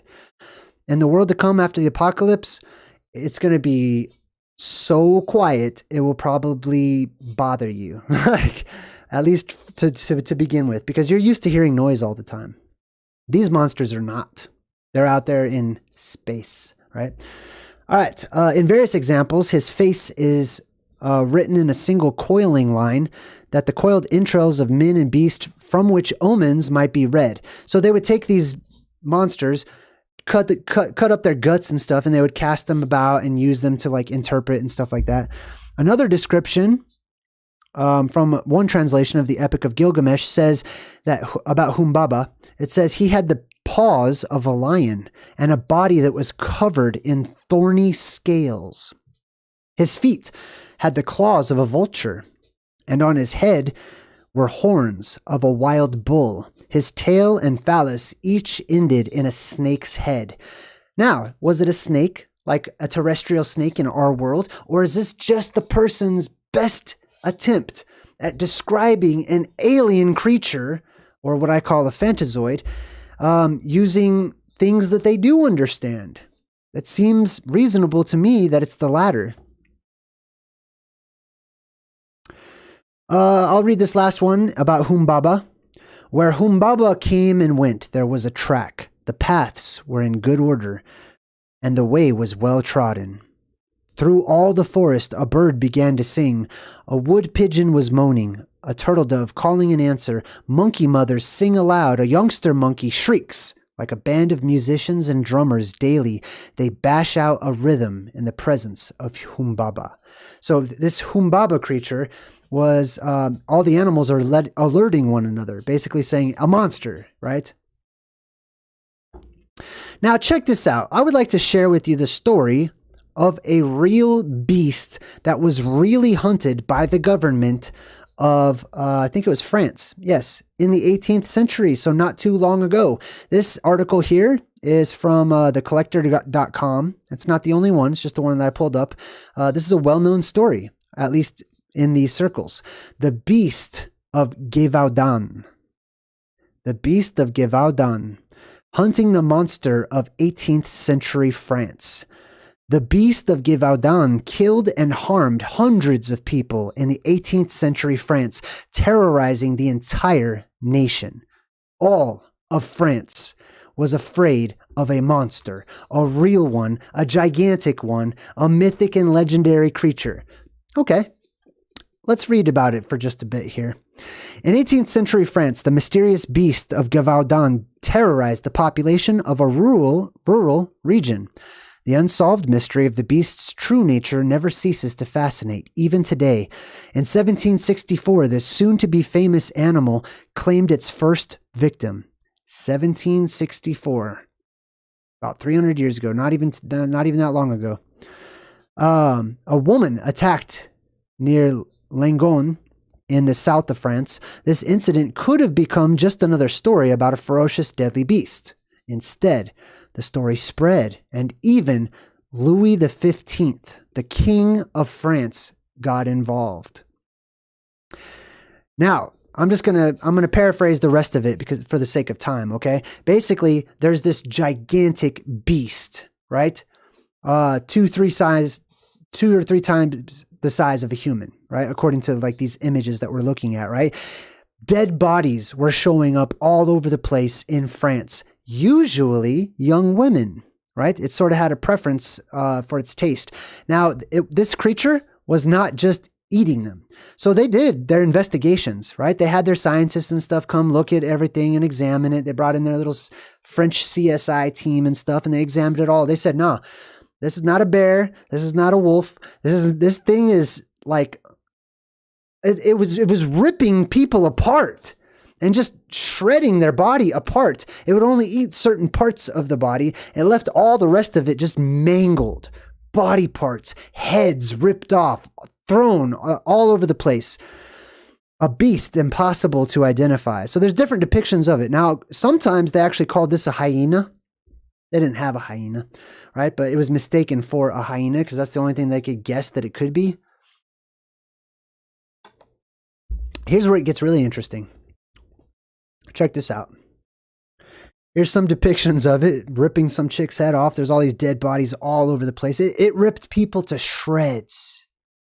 Exactly, now that I say that word, exactly like that wolf monster that was chasing Atreyu in The Neverending Story.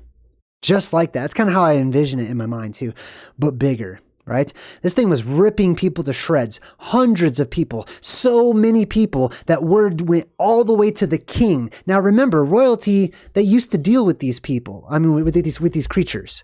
Royalty used to pay the monster hunters to go get rid of them. Well, around the 1700s, there's not that many of these, legendary creatures left. And if they do, they're just sort of a little side story or whatever. But this one became a problem. This was a serial killer monster that was killing all kinds of people in France. So they started a hunt, right? The king himself got involved. Louis XV, this guy right here, got involved, and he even sent his personal monster hunters to go find this thing. They could not find it. They were looking. All of France was looking, and they were in the middle of political strife with other countries and stuff, and those other countries were hearing about this monster problem that they had. And they were laughing at France, saying like, we're not afraid of you. You can't even find one little creature that's killing all your people, right? So the king got involved. He's like, okay. The king sent his personal monster hunters to go look for this beast, to find it, to track it, and to kill it. Ultimately, they found it right? And they say it was a very large wolf or something. But as soon as the king's man went and killed this huge wolf or whatever, the murders kept happening. It kept on happening, but the king just ignored it. He pretty much put it in the newspaper saying, "Oh, the monster's dead. I totally did it. I found I found it and I had my guy kill it and everything." So then he never brought it up again.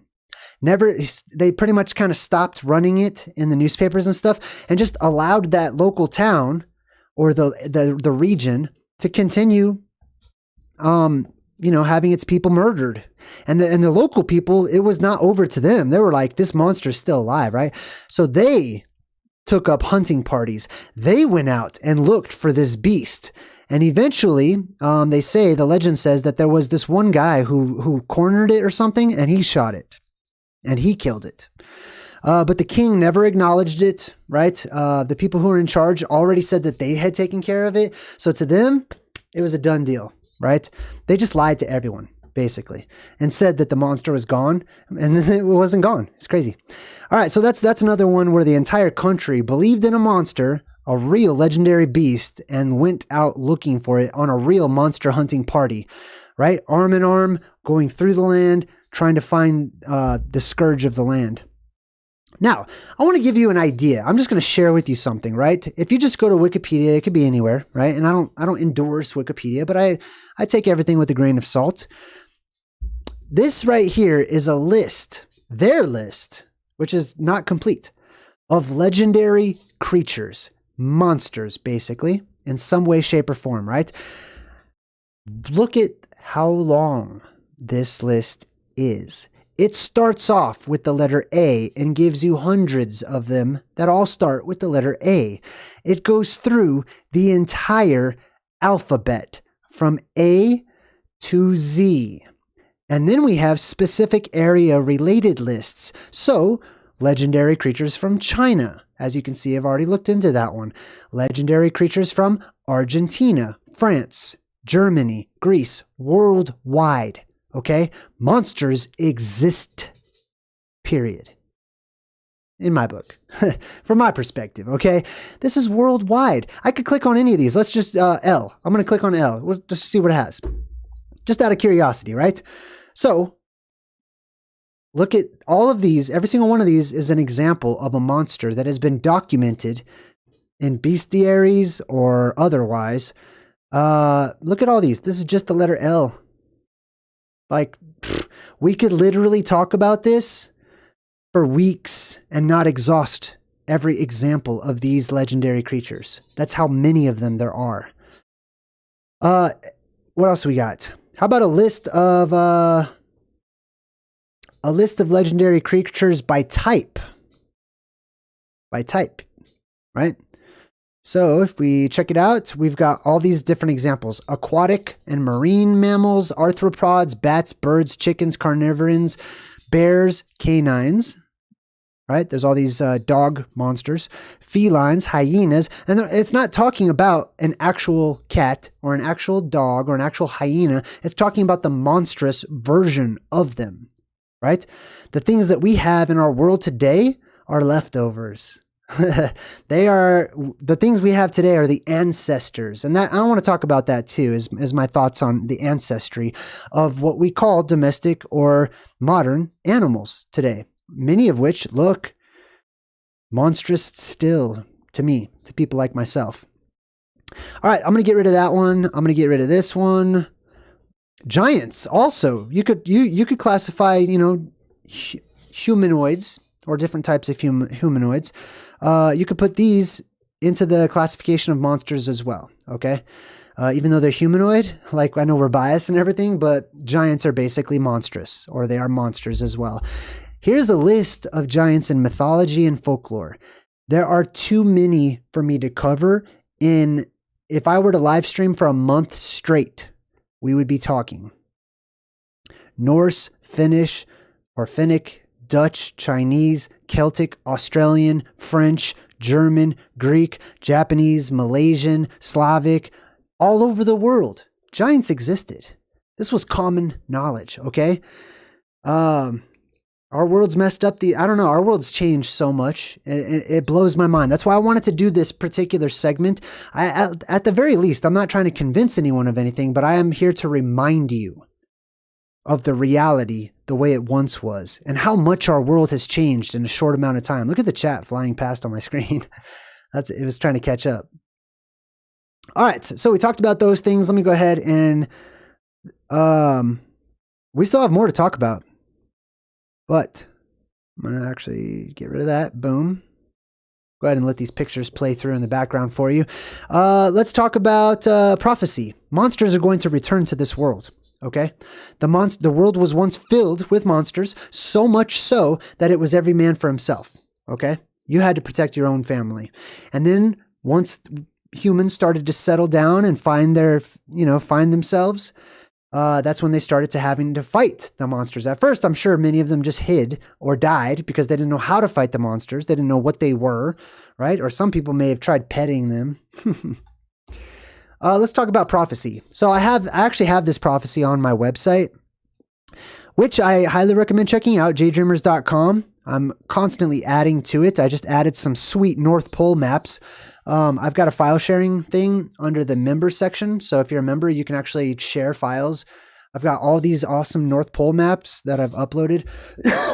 Excuse me. Gosh, so sorry. I've got all these North Pole maps that I uploaded, including that one that has all the different realms and stuff on it. I've got all kinds of different maps there. So feel free to check that out. But this also comes from my YouTube. I mean, not my YouTube, my website. It's a section in the Plasma Apocalypse about the sky going dark and all the lights turning off. So in that section, I talk about the Blessed Anna Maria Tiagi, or Tagi, I should say. Now, this was a Catholic prophetess. She lived from 1769 to 1837. Here is her prophecy. And keep in mind, she prophesied World War I and World War II, got them both right, and some other things as well. Here's another one of her prophecies about the end of the world. There shall come over the whole earth an intense darkness lasting 3 days and 3 nights. Nothing can be seen. And the air will be laden with pestilence which will claim many, but not only the enemies of religion. It will be impossible to use any man-made lighting during this darkness except blessed candles. He who out of curiosity opens his window to look out, or leaves his home, will fall dead on the spot. During these 3 days, people should remain in their homes, pray the rosary, and beg God for mercy. All of the enemies of the church, whether known or unknown, will perish over the whole earth during that universal darkness, with the exception of a few whom God will soon convert. The air shall be infected by demons who appear under all sorts of hideous forms. That's it. So that is her prophecy. She calls them demons, etc., right? But essentially they are monsters. They are otherworldly creatures that arrive during the apocalypse in our world. How about unicorns? Unicorns are referenced 8 times in the Bible as a real creature. For example, in Isaiah 34, chapter 34, verse 4. I'm so sorry. I'm just like a little under the weather. It says, and all of the host of heaven shall be dissolved. That means the sky. And the heavens shall be rolled together as a scroll, and all their host shall fall down, as the leaf falleth off of the vine, and as a fig falling from the tree. So that's a reference to, actually, it goes on, I'm sorry. So it's talking about the sky opening up and stuff, the hosts of the heavens, angels and stuff, like aliens and stuff, floating on down into our world during this event. Isaiah, the prophet, goes on, for my sword shall be bathed in heaven. Behold, it shall come down upon Idumea and upon the people of my curse to judgment. The sword of the Lord is filled with blood. It is made fat with fatness, and with the blood of lambs and goats, and the fat of the kidneys of rams. For the Lord hath a sacrifice in Bozrah. and a great slaughter in the land of Idumea. And the unicorns shall come down with them. I kid you not, it says this in the Bible.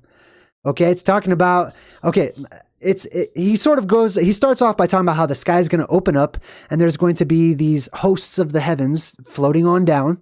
And then he goes off on a little side tangent for like a sentence or two. Then he comes back to the sky opening up and these creatures falling down. And he says, as he picks up in verse 7, and the unicorns shall come down with them, and the bullocks with the bulls, and their land shall be soaked with blood, and their dust made fat with fatness. Woo! I'm so sorry. I feel like I probably blew out some eardrums. I did not mean to do that. I'm so excited. Like, God, I don't know what to do with all this information, and it's mind-blowing, and it's freaking exciting to people like me, man. It literally says freaking unicorns are going to float down from the sky, and that's where they come from. Let's check out some other stuff. How about the Iroquois, right? We actually mentioned this one earlier. The Iroquois creation legend talks about these two twin brothers or whatnot that are creating everything. And it says, Flint destroyed much of Sapling's work. Flint is one brother, Sapling is the other. Flint destroyed much of Sapling's work and created all that is bad. He made the rivers flow only in one direction. He put bones in fish and thorns on berry bushes. He created winter. But Sapling gave it life so that it could move to give way to spring. He created monsters, which his brother drove beneath the earth. The Iroquois. Ask the Iroquois if monsters are just fiction. Let's see what they say. Hopefully, you might want to ask one of the elders, I would guess. How about Babylon? Let's get a Babylonian reference in there. In Babylon, according to ancient Mesopotamian beliefs, the first beings were Apsu and Tiamat, who gave birth to sea monsters and gods. She created an army of sea monsters. That's Tiamat, who's the feminine. She created an army of sea monsters and appointed Kingu, another god, as her commander. This time, however, the gods were powerless until Marduk offered to duel Tiamat. The victor would have rulership over all of the gods and the monsters. Let's go to China. You guys want to go to China with me? All right, cool. And then I'm going to finish this presentation. We're going to take a break, and then we'll come back and I'll hang out in the chat for a bit. The cheesy, is that how you say that? Cheezihi. The cheezihi. Okay, that sounds like cheesy to me. In Chinese, it says chehizi. Is a mythical ancient creature of Chinese origin. Impact throughout East Asian legends. It resembles an ox or a goat with thick, dark fur covering its body, bright eyes, and a single long horn on its forehead. Check this out. Remember how I was saying that there were good monsters, right? That there was good monsters like who can sense your vibrations and they can see your aura and stuff. I mean, I didn't mention that before, but now you know. There's good monsters. So here's an example of one in China. This is a revered monster in China. The emperor had one. It resembles an ox or a goat with thick, dark fur covering its bodies, bright eyes, and a single long horn on its forehead. It had great intellect and understands human speech. I'm going to call it the cheesy. That's how it's spelled. It's Xeizihi.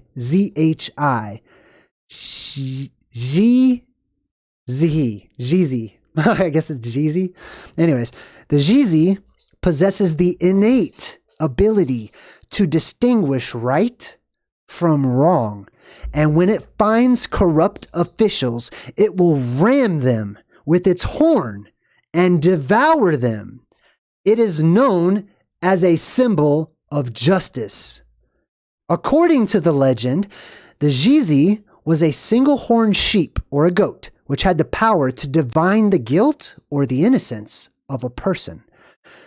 Gao Yao, the minister of justice for the legendary Emperor Shun, employed the beast during criminal proceedings, and he would command the sheep to ram or headbutt the accused. the beast would ram the guilty and spare the innocent. I kid you not. This is real. This is real history of China. They had this unicorn-like creature that could basically read auras and chakras and see right through you. And it was there, and it hated evil. It hated bad. It hated whatever it was. And so the emperor had one as a little pet, as a little friend or whatever. And they would put the two people who were accused of doing stuff, and it would go kill the bad guy. Can you imagine? Now does it make sense why the kings and queens of the world are trying to kill all the monsters and stuff? Some of them know that they're evil. Some of them are trying to use their monster powers to destroy evil. But you have the monarchy, or whatever you want to call it, that's, recruiting and paying all of you good wages to go out and be murderers. Not protecting the innocent villagers and whatnot, but getting rid of those monsters specifically that can dime them out as being bad and evil and immoral and corrupt. The unicorn. You see all those pictures I shared with you last time from those medieval bestiaries where they have a virgin trick. They leave a virgin, a pure young woman child, out in the forest as bait, knowing that the unicorn, which is sort of a version of the Jizi that we just talked about, would sense it. It would pick up on the purity of and the innocence of the child. And it would go next to it and it would cuddle it and fall asleep. And then the child was to hold on to the unicorn while the knights or the monster hunters snuck up and killed it. That gets to me, man. That's too bad. But that's real. Now, in describing his travels to China in the 13th century, Marco Polo alluded to a bird of impossible size that attacked animals few humans could imagine a bird targeting. Marco Polo, right? I know some of you are just like, all I know is the game in the swimming pool. Marco Polo, right? That's totally fine. Basically, he's an explorer, okay? A very famous celebrity explorer, right? They teach about Marco Polo just like they would, any of the other famous explorers, okay? My mind just went blank, but you know what I'm talking about. What does Marco Polo say about monsters? It says here, and I quote, Marco Polo says, "It was for all the world like an eagle, but one indeed of enormous size, so big in fact that its quills were 12 paces long and thick in proportion. And it is so strong that it will seize an elephant in its talons and carry him high into the air and drop him so that he is smashed to pieces. Having so killed him, the bird swoops down on him and eats him at his own leisure." Marco Polo. Real stories, real monsters, real fantasies, legends will come true. The old ways will return. Believe it. You're right before a transitional period in history. It's going to be an exciting time to live. So, side notes. This kind of reminds me of Marvel's Deviants, right? If you saw my Eternals, the movie The Eternals breakdown, where I constantly did not call them the Eternals. In that movie, they had these creatures, these otherworldly space animals that they called deviants, right? And the deviants basically had this mutant X gene that allowed them to transform and to adapt very quickly to their new environments. Basically, it sort of is like the deviants or these Fantazoid creatures from the underworld or the world above or beyond. They come into our world and they adapt very quickly, especially with the new invigorated life flooding into this world, magic, spirit, whatever you want to call it. And they change and they adapt very quickly, right? So it very well could be that many, if not most, and maybe even all of animal life, especially strange animal life on our world, has its origins in the fantastic, in the otherworldly.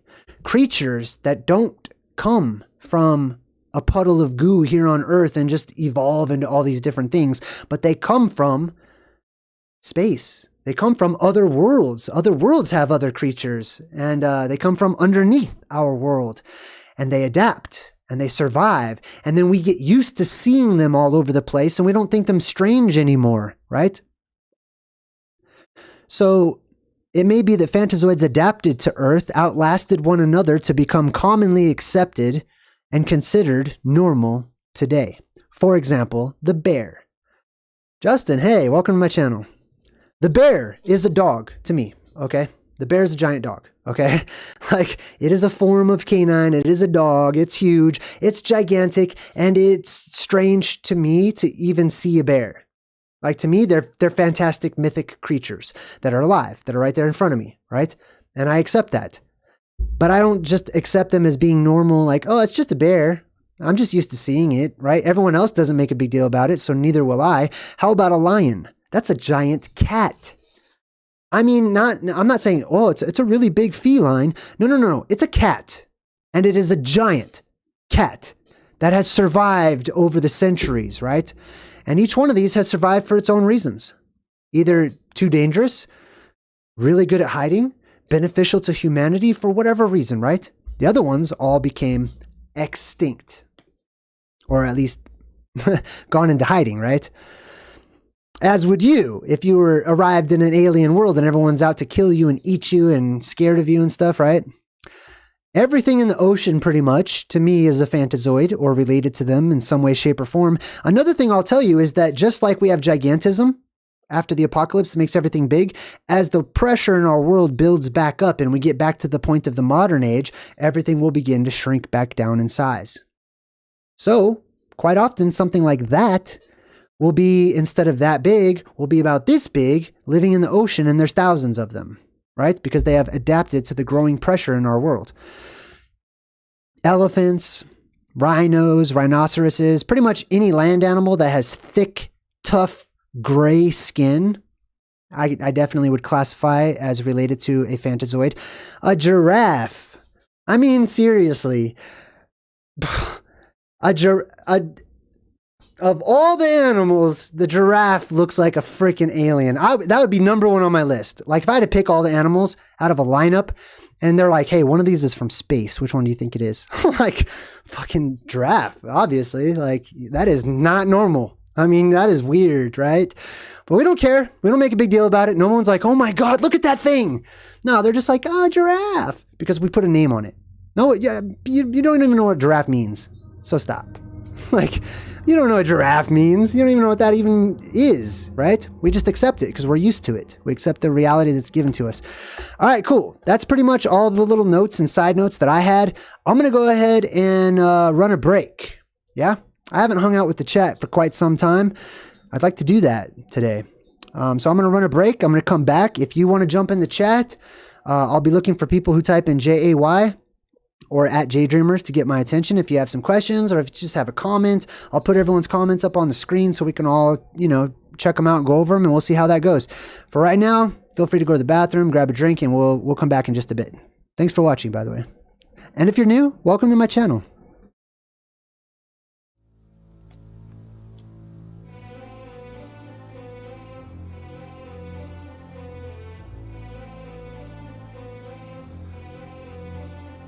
Around the world men's thoughts will fly, quick as the twinkling of an eye, and waters shall great wonders do. How strange, and yet it shall come true. Beneath the water men shall walk, shall ride, shall sleep, shall even talk, and in the air men shall be seen in white and black and even green. For in those wondrous far-off days the women shall adopt a craze to dress like men in trousers wear, and to cut off their locks of hair they'll ride astride painted with brazen brow as witches do. On broomsticks now there'll be a sign for all to see. Be sure that it will certain be. And love shall die and marriage cease, and nations wane and babes decrease, as wives shall fondle cats and dogs, and men live much the same as hogs. Pictures alive with movements free, boats like fishes beneath the sea. When men like birds shall scour the sky, then half the world deep drenched in blood shall die. Then half the world deep drenched in blood shall die. For those who live this century through, in fear and trembling this shall do. Flee to the mountains and the dens, to bog and forest and wild fens. For storm will rage and oceans roar, when Gabriel stands on sea and shore. And as he blows his wondrous horn, old worlds die and new be born. Fiery dragon will cross the sky 6 times before this earth shall die. Mankind will tremble and frightened be, for the 6 heralds in this prophecy. For 7 days and 7 nights, man will watch this awesome sight. The tides will rise beyond their ken to bite away the shores, and then the mountains will begin to roar, and earthquakes split the plain to shore, and flooding waters rushing in will flood the lands with such a din that mankind cowers in muddy fen and snarls about his fellow men. And when the dragon's tail is gone, man forgets and smiles and carries on to apply himself.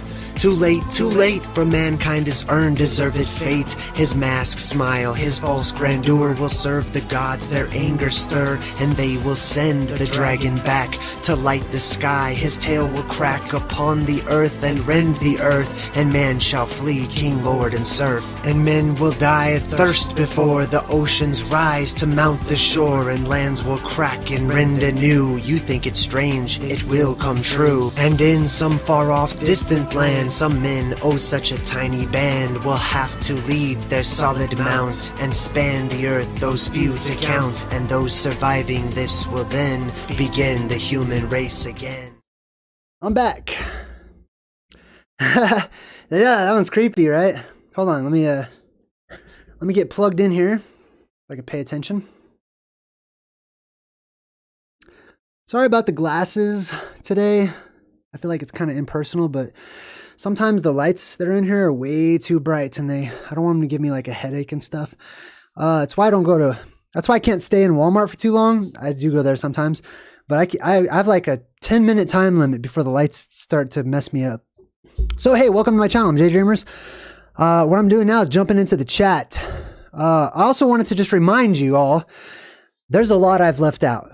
There's many other areas, other topics, like every single one of these pictures I could talk about for at least 10 minutes all on its own. So yeah, hey, what's up everyone? Good to see you. Thanks for being so awesome in the chat too, by the way. I love you guys. Great people in the chat. Oh, you know what? Let me do it so I can put your comments on the screen real quick. I didn't mute it. That's good.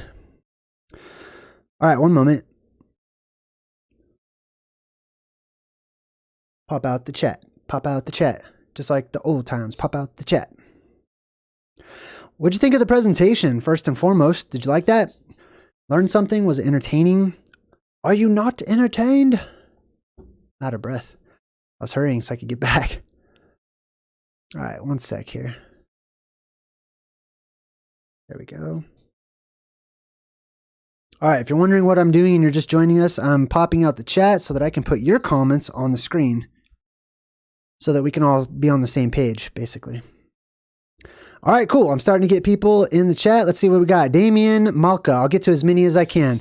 Says, JayDreamerZ, how do people see anything happen in the sky or any of the strange things that happen after the sun darkens? How do they see anything? Oh, good question. So if it's all dark, right? It's not going to be completely dark. There will be celestial lights that are happening. There'll be explosions and fires and all kinds of stuff. Other forms of light. It's just all your electricity will be gone, right? And the starlight will be gone and the sunlight will be gone. There'll be other celestial events happening that you will be able to see stuff. Probably only for brief moments while it flashes about you. You'll see silhouettes and all kinds of creepy things. But afterwards, light will be restored. All right, I'm in the chat. Giant Mode says, Jay, you're the most You are the most JayDreamerZ, Jay, this side of the apocalypse. That was a really good presentation. All right, cool. Right on. I'm glad you liked it. Dragon Sage says, I love this topic. Excellent. Linda Ray says, you're loved back. I like that you changed your name to your actual name. That's cool. Pamela Swan says, JayDreamerZ, this presentation is amazing. Thank you. Sorry for all like hiccups and stuff. So I had to go grab like a refill of my soda I got here. Damien, you're super welcome. Damien says, thanks. Clevin says, fireworks. Right on. Let's celebrate, right? The truth feels good, doesn't it? The Bible says that an honest answer is like a kiss on the lips. I'll leave that. All right. What else we got? Let's see. Yvonne says, JayDreamerZ, great cover up, but damn, just hit the surface. Yeah, we haven't even talked about everything that this gets into, right? I just want to open your minds a little. Just want to shed a little light in there so that you can see what other things there are to behold. Abigail Sinclair says, JayDreamerZ, what do you think is the next events that will happen leading up to... One moment. Hold up. I got to fix this. I don't like moving out of the way. I'll get right to you. There we go. There we go. All right. What do I think is going to be the next event that will happen leading up to the week's days before the apocalypse? The next event is happening now. Okay. These events, these signs, these omens, they're always happening. You just have to open your eyes and look and understand what it is and how it's a part of everything. There's events every day. The sun is getting brighter. The moon is getting brighter. Start checking those out. I mean, I'm not sure exactly where to go. If you want me to like say like someone named Brandon will come to power and then half the army is like, I don't do like Nostradamus type stuff. But I will tell you, like there are many signs and many omens. I'm not going to say like what the next one is or whatever. But I can tell you my channel is a good place to start. So there's many signs of the apocalypse. Fimbulventer, check that one out. The sun getting hotter, check that out. The moon getting brighter, check that out. The increased intense feelings that people are getting, swarming. There will be wars. I'm sure of that. There's going to be rumors of wars, at least. Abigail, no. Based Truther says, JayDreamerZ, what's your favorite cryptid or monster, and which ones do you think still exist today? They all exist. Every single one of them exists, just maybe not in our world. They all exist, right? And some of them will make a reappearance, and some of them will make a brand new appearance. Which one's my favorite? I don't really do favorites, I'll be honest with you. I know people like to have that. People love to ask what someone's favorite thing is. I'm not a great person to ask that question. Oh, you know what? The centaurs. Oh, I totally forgot to talk about the centaurs. Hold up. I do like the centaurs. So they're not centaurs, okay? Centaurs that we see today, I can't go into it because there's a lot of, I promised everyone I was going to be in the chat, but basically you have creatures that look like they're part human and they have multiple legs below, okay? Those are like the centaur class, I guess you could say, or arachnid centaurs or flying centaurs too. There's some pictures I've shared up here of flying centaurs, right? And if you change the world conditions, it's not too hard to imagine creatures that could fly under new conditions when before they couldn't fly under these conditions that we live in now. Mars Pop says, do Fantazoids mate with humans like the Mantigora? I mean, I'm sure there's an anomaly somewhere. I'm sure there's an exception that we have humans that mate with animals in our world today, believe it or not. So I'm sure, the opposite of that will probably be true. So yes, I'm sure that I would say this instead of like, will Fantazoids mate, like have babies with humans, like we fall in love with the beast, like Beauty and the Beast, which is possible. I'd say it's also possible that they might use you as an incubator for their young and inject you with their stuff, their Fantazoid stuff, and basically use you as an incubator so that their babies can hatch out of your body that cannot die during the time of no death. Giant Mode says, Jay, I find all this too exciting to be doomy or scary. Do you feel similar? Yeah, dude, this world and the condition that we live in now today has had such an impact on me that I look forward to these other events. I look forward to them. Real or not real, whatever. I'm convinced personally so far.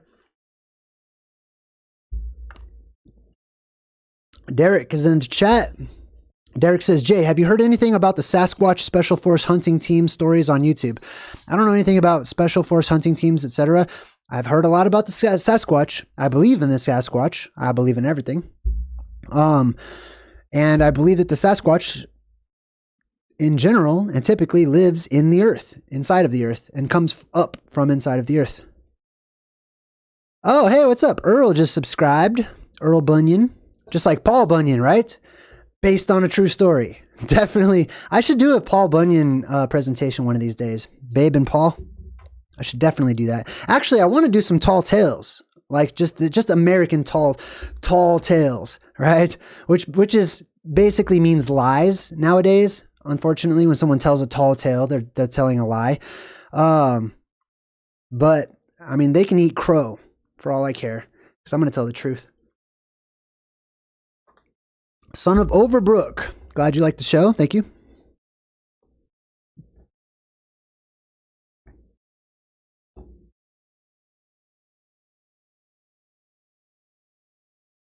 Miss Doll D missed the presentation. Well, that's all right. You can rewind it.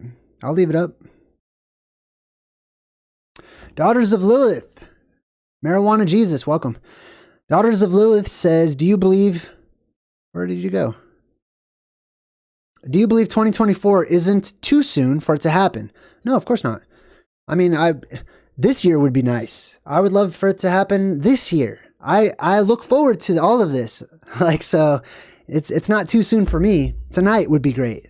I would love for it to happen tonight. I have prayed such, believe me.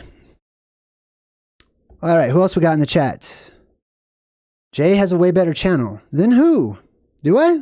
What are you talking about? I don't know. Doesn't matter to me. I feel incomparable. I feel like even people who've heard of my channel don't know what to make of it. And I love that. I love keeping myself on my toes. So I love other people being on theirs as well. Mutant Ninja Turtles. Yep. Good one. Thank you. Glad you enjoy the visuals. Jay, I'm scared of water. Is that fear from a past apocalyptic event? You want me to tell you why you're scared of water? I don't know. Could be. Possibly. Sure. I don't know. We'd have to sit down and have a long talk for me to just like diagnose your water phobia. Just because I'm very good at presenting some things absolutely does not mean I know everything. Or even that I know a lot about other things. I don't. Some things I don't even care about, honestly. Not that I don't care about your comment. I'm just saying. I see that a lot with people who are on YouTube and they're very good at certain things, right? Or they're very studied in certain things. People ask them all kinds of crazy stuff about totally unrelated stuff, right? Almost like they're like a saint and they're like, oh, tell me the truth about this or whatever. You know what I mean? I'm not one of those people that'll be like, oh yeah, I totally know. I've got an answer for everything. I don't. Some things I do though. Fear of water. You're not alone though. I'll tell you that. Let's see. Also, Daughters of Lilith says, Jay, you should interview Kelly Coffee here on YouTube. I'd love to see that. Okay. I don't know who that is. But thanks for the recommendation, I guess. Based Truther. I don't like interviewing people, honestly. I hate interviews. Interviews are structures, and I don't like structures. I like talking to people or with people. However, that's few and far between because I don't talk to a lot of people. Based Truther says, Jay, what are my thoughts on mermaids? I give them 5 stars. I love mermaids. Truth Seeker in Oz says, JayDreamerZ, I have a cool book you'd love, Forgotten Planet, a sci-fi from the 80s based on 2 books from the 20s, Small People and a Giant World. That sounds pretty cool. Yeah, I'd probably be interested in that. Jonathan Humphreys says, what's up, Jay, in chat? Scotty doesn't know. Okay. I don't know what you're talking about. Ryan says, Jay, I totally agree with your perspective on giraffe and elephant. I missed most of the show. I'll have to get back. That's fine. Rewind it. It's not that big a deal. If you guys come in and you're like, oh, I missed it. You don't even have to say that because you can rewind it. So you didn't miss anything. You can watch it. It's okay. It's all right. I know you're missing it live, which is fun, but you can always rewind it. Jay, I totally agree with your perspective on giraffe and elephant. I missed most of the show. I'll have to go back. I think I read that one. Cobra says, Jay, great show tonight. Tuning in from Orlando, Florida, the 407. I don't know what 407 is. I guess that's an area code. Orlando, that's cool. I used to live in Florida. I saw an alligator in the apartment complex that I was in. Actually, it was pretty cool. Jay is good on his own. I'm good whatever I feel like doing. If I feel like being on my own, I'll be good on my own. If I feel like being, talking on the internet and having a guest, I'll be good with that too. I'm good on whatever I want to do. Do you think that the earth can birth monsters? Yeah, totally. It does birth monsters, actually. Pamela Swan says, JayDreamerZ, I found you because of your interview with Archaics. Sweet. Awesome. Archaics is awesome. Love it. What I don't love is whenever people constantly tell me about these other YouTube channels as if I've never heard of them. Bro, you got to watch John Levi, Jay. Bro, you should totally watch John Levi. I'm like, okay, I get it. That's great. Thanks.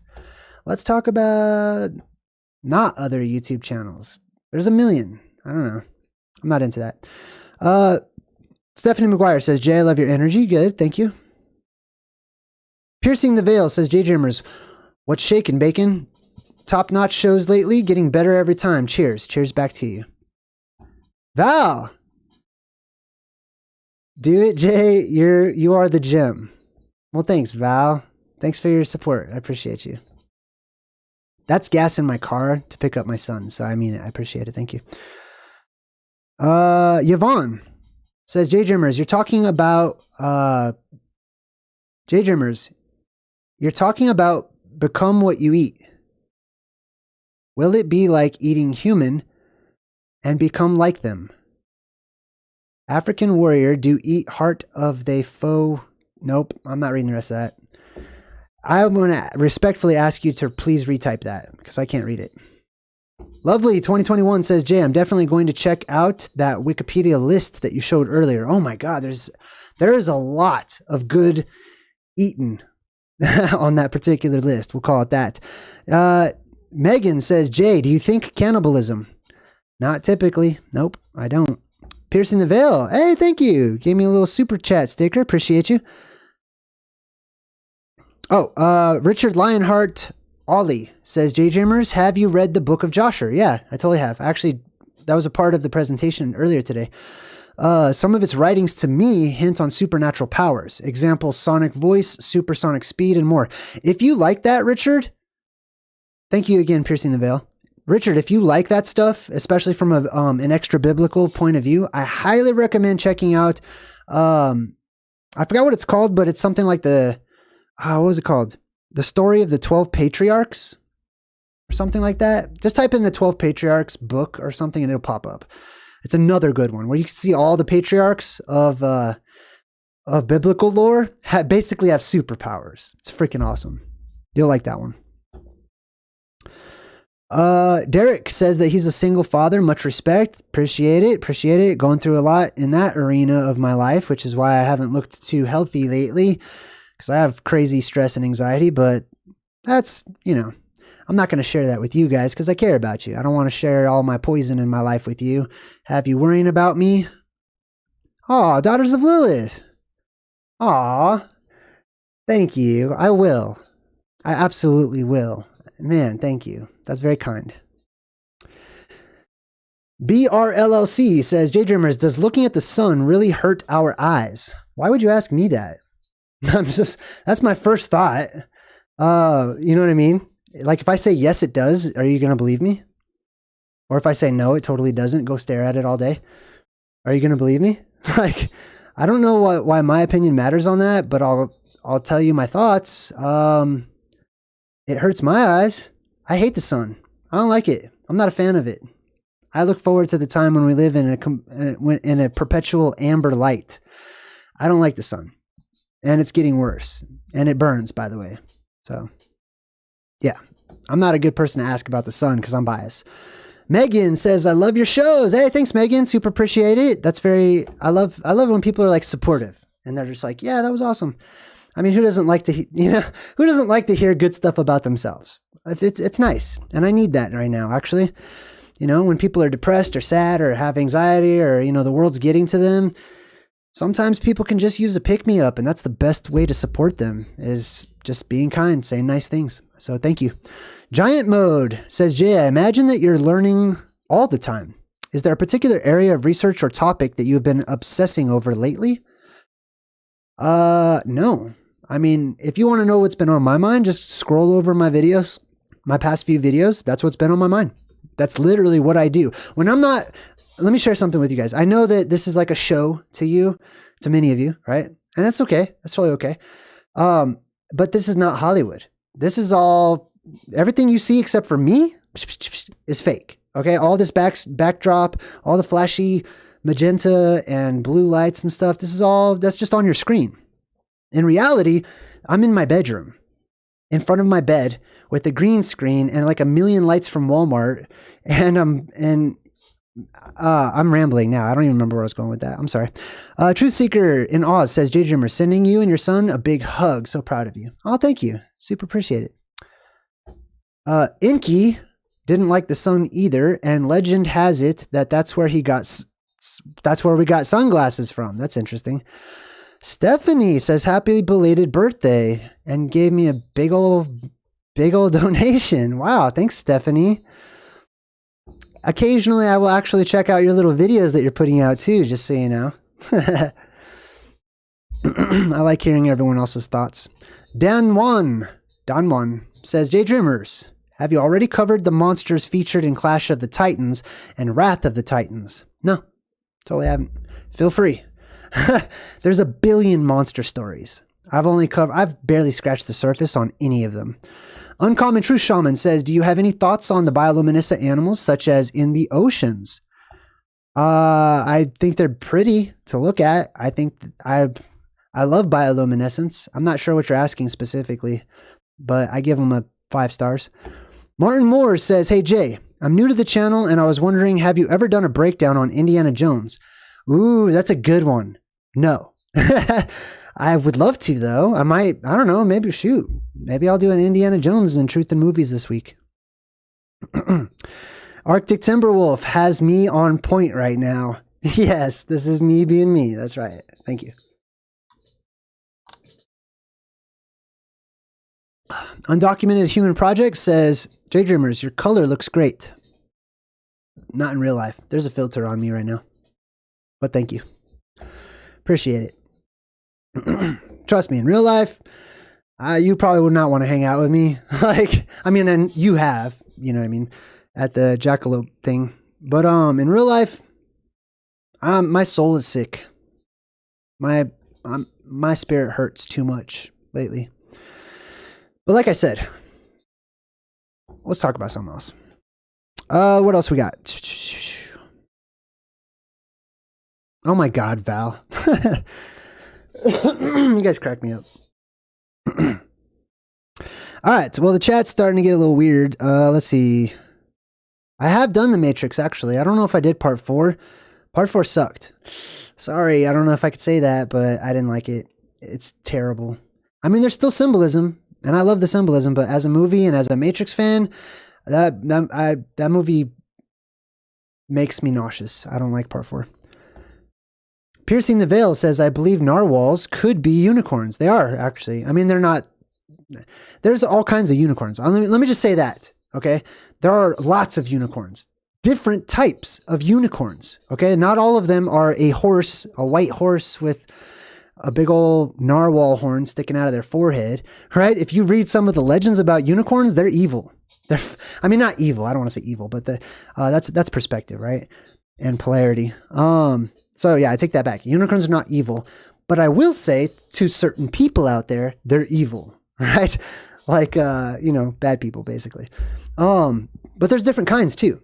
right? There's unicorns of the ocean with like a narwhal. There's little goat unicorns. I mean, we have unicorns on Earth now. We just don't call them that. Thank you, Red Squid. Man, I super appreciate it. Arctic Timberwolf says Indiana Jones would be awesome. Okay, I'll keep that in mind. Indiana Jones Lost Ark, one with Gray. Indiana Jones and man, I forgot what it was called. So yours is better than mine. I'll keep it in mind. If I do Indiana Jones, I'm telling you right now, I'm gonna do my favorite one, which is Indiana Jones and this. What was it called? Indiana Jones and the Search for the Holy Grail? Oh my God, I have to Google this. Hold on. Indiana Jones Part 3. See, when I do a presentation like this, a lot of information spills out. So there's like side information that's unrelated that also kind of spills out, and I get like little brain farts sometimes. Oh, Indiana Jones and the Last Crusade. Yeah, that's, if I do one, I'm doing that one. Easy Rider Spews Truth says, "Aye, Jay, do you think gray aliens are demons? I don't believe in demons. I mean, I do, actually. I believe in everything. But it depends on what you mean by demon. Because when I hear the word demon, I think of something positive. But most people don't. And gray aliens. I think that, okay, I'll tell you this as far as gray aliens. It is a theory of mine that most creatures from the heavens are gray. Or at least like a shiny, I call it Fantazoid white, okay? Which is like usually in the media or in movies and stuff, these creatures they look like they have a gloss to their skin. Their skin looks like a rhinoceros skin, but not as cracked, usually more smooth, or an elephant's skin. They're sort of a shiny grayish white or an off-white color, and sometimes even described as having like an opalescent sort of semi-transparent, colorful shine to them. So I believe there's truth to all of that. Let's see. J. Alicorn equals unicorn with wings. Yeah. So I was researching the Pegasus, right? Or the Pegasi. I don't know how you say that. I was researching Pegasuses, and I was researching arachnid people. Or arachnid centaurs. I was researching centaurs. I believe that all of those are a form of something real. And the centaur is one of those creatures, one of these monsters that I was talking about, that tends to be, in stories at least, maybe not benevolent, but wise. Something, one of these creatures that you could talk to, that you could communicate with, if you were, if it had your trust or something. That would be the centaurs.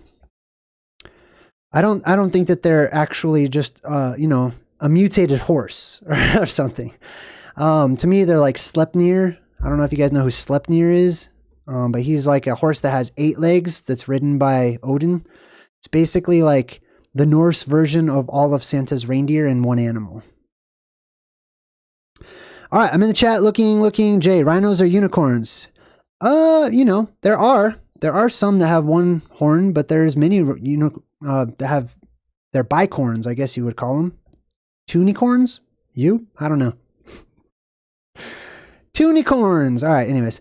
Undocumented Human Project says, JayDreamerZ, Journey to the Center of the Earth movies portray the creatures inside the Earth as white. So whenever I see a white butterfly, I think there must be an inner Earth entrance nearby. Well, that's cool. I like that. It's a nice sentiment. Son of Overbrook. I don't know. That sounds like an old Norse, Scottish kind of, I don't know. You probably aren't. Son of Overbrook. Says, Jay, notice how the unicorn is always associated with the rainbow. Yeah, it's that rainbow opalescent kind of shimmer, right? There was a movie that showed that too. I can't remember what it was called, but there was like this big bubble dome thing that appeared in some field or something, and these people like had to go into the bubble, and it was totally showing you our world after the plasma apocalypse inside of that dome, right? And that bubble had that sort of bubbly opalescent kind of shimmering color. It's similar to that, but more dull probably. Oh my God, Val. Yes. All right. Rhinos are fat unicorns. I would not want to mess with a rhino. I'll tell you that. Like, Whoo, buddy, you got to learn these animals, man. You got to learn the Fantazoids. Bestiaries or bestiaries. Bestiaries. Best to write down all of your findings about the animals and great beasts of old in the bestiary. Go ahead and put your findings down, your thoughts and theories, JayDreamerZ, and we'll see how you fare in the next world. All right, it's cool. I think, Onrod just gave me £5 or something. Euros? That's even better because it's worth more than dollars. Onrod says, I've got quite a few videos to catch up on. I've been keeping busy. I can do some art while playing your videos. You inspire creativity like no other. Wow, that makes me feel very good. Not just the donation, but just your sentiment. Thank you, Onrod. Man, I love inspiring people. I love being inspired. That's why I like to inspire other people. Thanks again to Stephanie McGuire. Super appreciate you. Thank you, Val. Thank you, everyone who's left donations. Gino Constantino. I love rhyming names. Says JayDreamerZ, have you further looked into the vapor canopy subject brought up by Archaics? No, I have not, because it's not brought up by Archaics. You heard it from Archaics, but that is an ever old concept. And yes, I have looked into it, and I talk about it all the time. I believe that the vapor canopy is the red magenta sky where monsters have thrived. I believe you're right. And Archaics, I believe, I've spoken to him about it, and I think he is along the same lines, that it's the same event. Arctic Timberwolf says, Jay, ghost bows, moon bows, and sea dogs are rainbows, except that they are pastel colors. That's awesome. I like that. Do you still have your P.O. box? Oh, I'm glad you actually reminded me. Thank you, Alma. I do have the P.O. box, but only until the end of this month. I can't afford to like pay. You have to pay for the P.O. box, like you have to rent it. And it's pretty expensive to have a P.O. box, and I'm broke. So I'm not doing the P.O. box thing anymore because nobody's really used it that much in the past, month and a half or something. So I can't afford to have fan mail like that. Maybe in the future, maybe once I'm good on bills and stuff, I'll get it back up and running and I'll talk about it. And that's my fault. I haven't even told people. It's just in the community tab. There's all kinds of little hidden gems in the community tab. I try really hard to like reach out through different avenues and stuff. But yeah, thanks for reminding me about that. So if you want to send me a letter or, or whatever, I have a P.O. box address. It's on my community tab, right? Just scroll down, you'll see the P.O. box, but it's only going to be good for like 10 more days. So if you would like to send something, you can, but you got to do it like in the next couple of days. You send a letter or something. My plan is hopefully if I can make enough money in the next, before the end of the year, hopefully, I don't know, the sooner the better. What I like to do is I would like to, if I have extra money, I want to buy lots of copies of my book. I want to remaster the cover because I have a way cooler book cover. I might even add some stuff, like some extra sections to my book, the old book. I'm going to start working on a new book. And I want to be able to autograph them and stuff and just write a little note, put my energy in it, sign it for everyone and shoot it back out to you. Anyways, thank you for reminding me. Piercing the Veil says, there have been massive serpents spotted in space and reported by astronauts. Okay. I don't believe in the concept of space as it is presented. And nearly every time I see people showing little spots and stuff that are moving in fantastic and strange ways, to me, I see dust in the air or bubbles in the water. I'm not super impressed by some things that I see. Other things I'm very impressed by. Yvonne says, JayDreamerZ, can eating Fantazoid organ change a recipient's personality? I'm going to go with yes on that one. I believe everything you do changes your personality. Everything. You are affected by everything, and specifically those things that go into you either through your ears, through your nose, through your mouth, or through your eyes. And through your skin. So that's food for thought.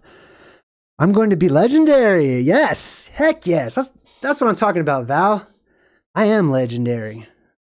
Shoot. Heck yes. I'm ready, man. I'm ready for greatness. I am. The world's too commonplace for someone like me. Onrod says, much love to all. It's 3 a.m. Okay. You're saying goodbye.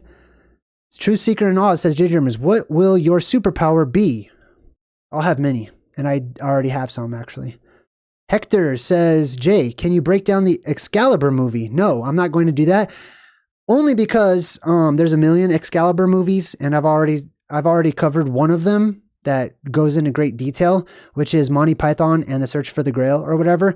If you want to hear my thoughts on Excalibur and the King Arthur Legends, watch my breakdown, Truth in Movies, of Monty Python's Search for the Holy Grail. That's one of my favorite Truth in Movies I've ever done. Seeking Truth gave me $20. Dang, thank you. Man, I love the super chat sticker. I love all of it. I love all of you. And I hate saying goodbye. But the time has come, the walrus said, to think of other things. Of friends and food and sealing wax. Of cabbages and kings. And while the sea is boiling hot, and some say pigs have wings,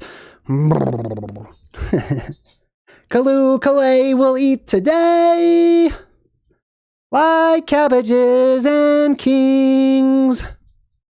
Aloha. So hard to fade away.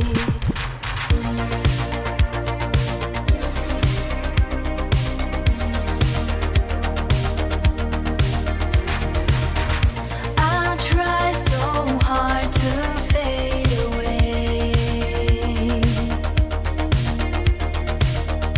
but something's forcing me to stay.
Only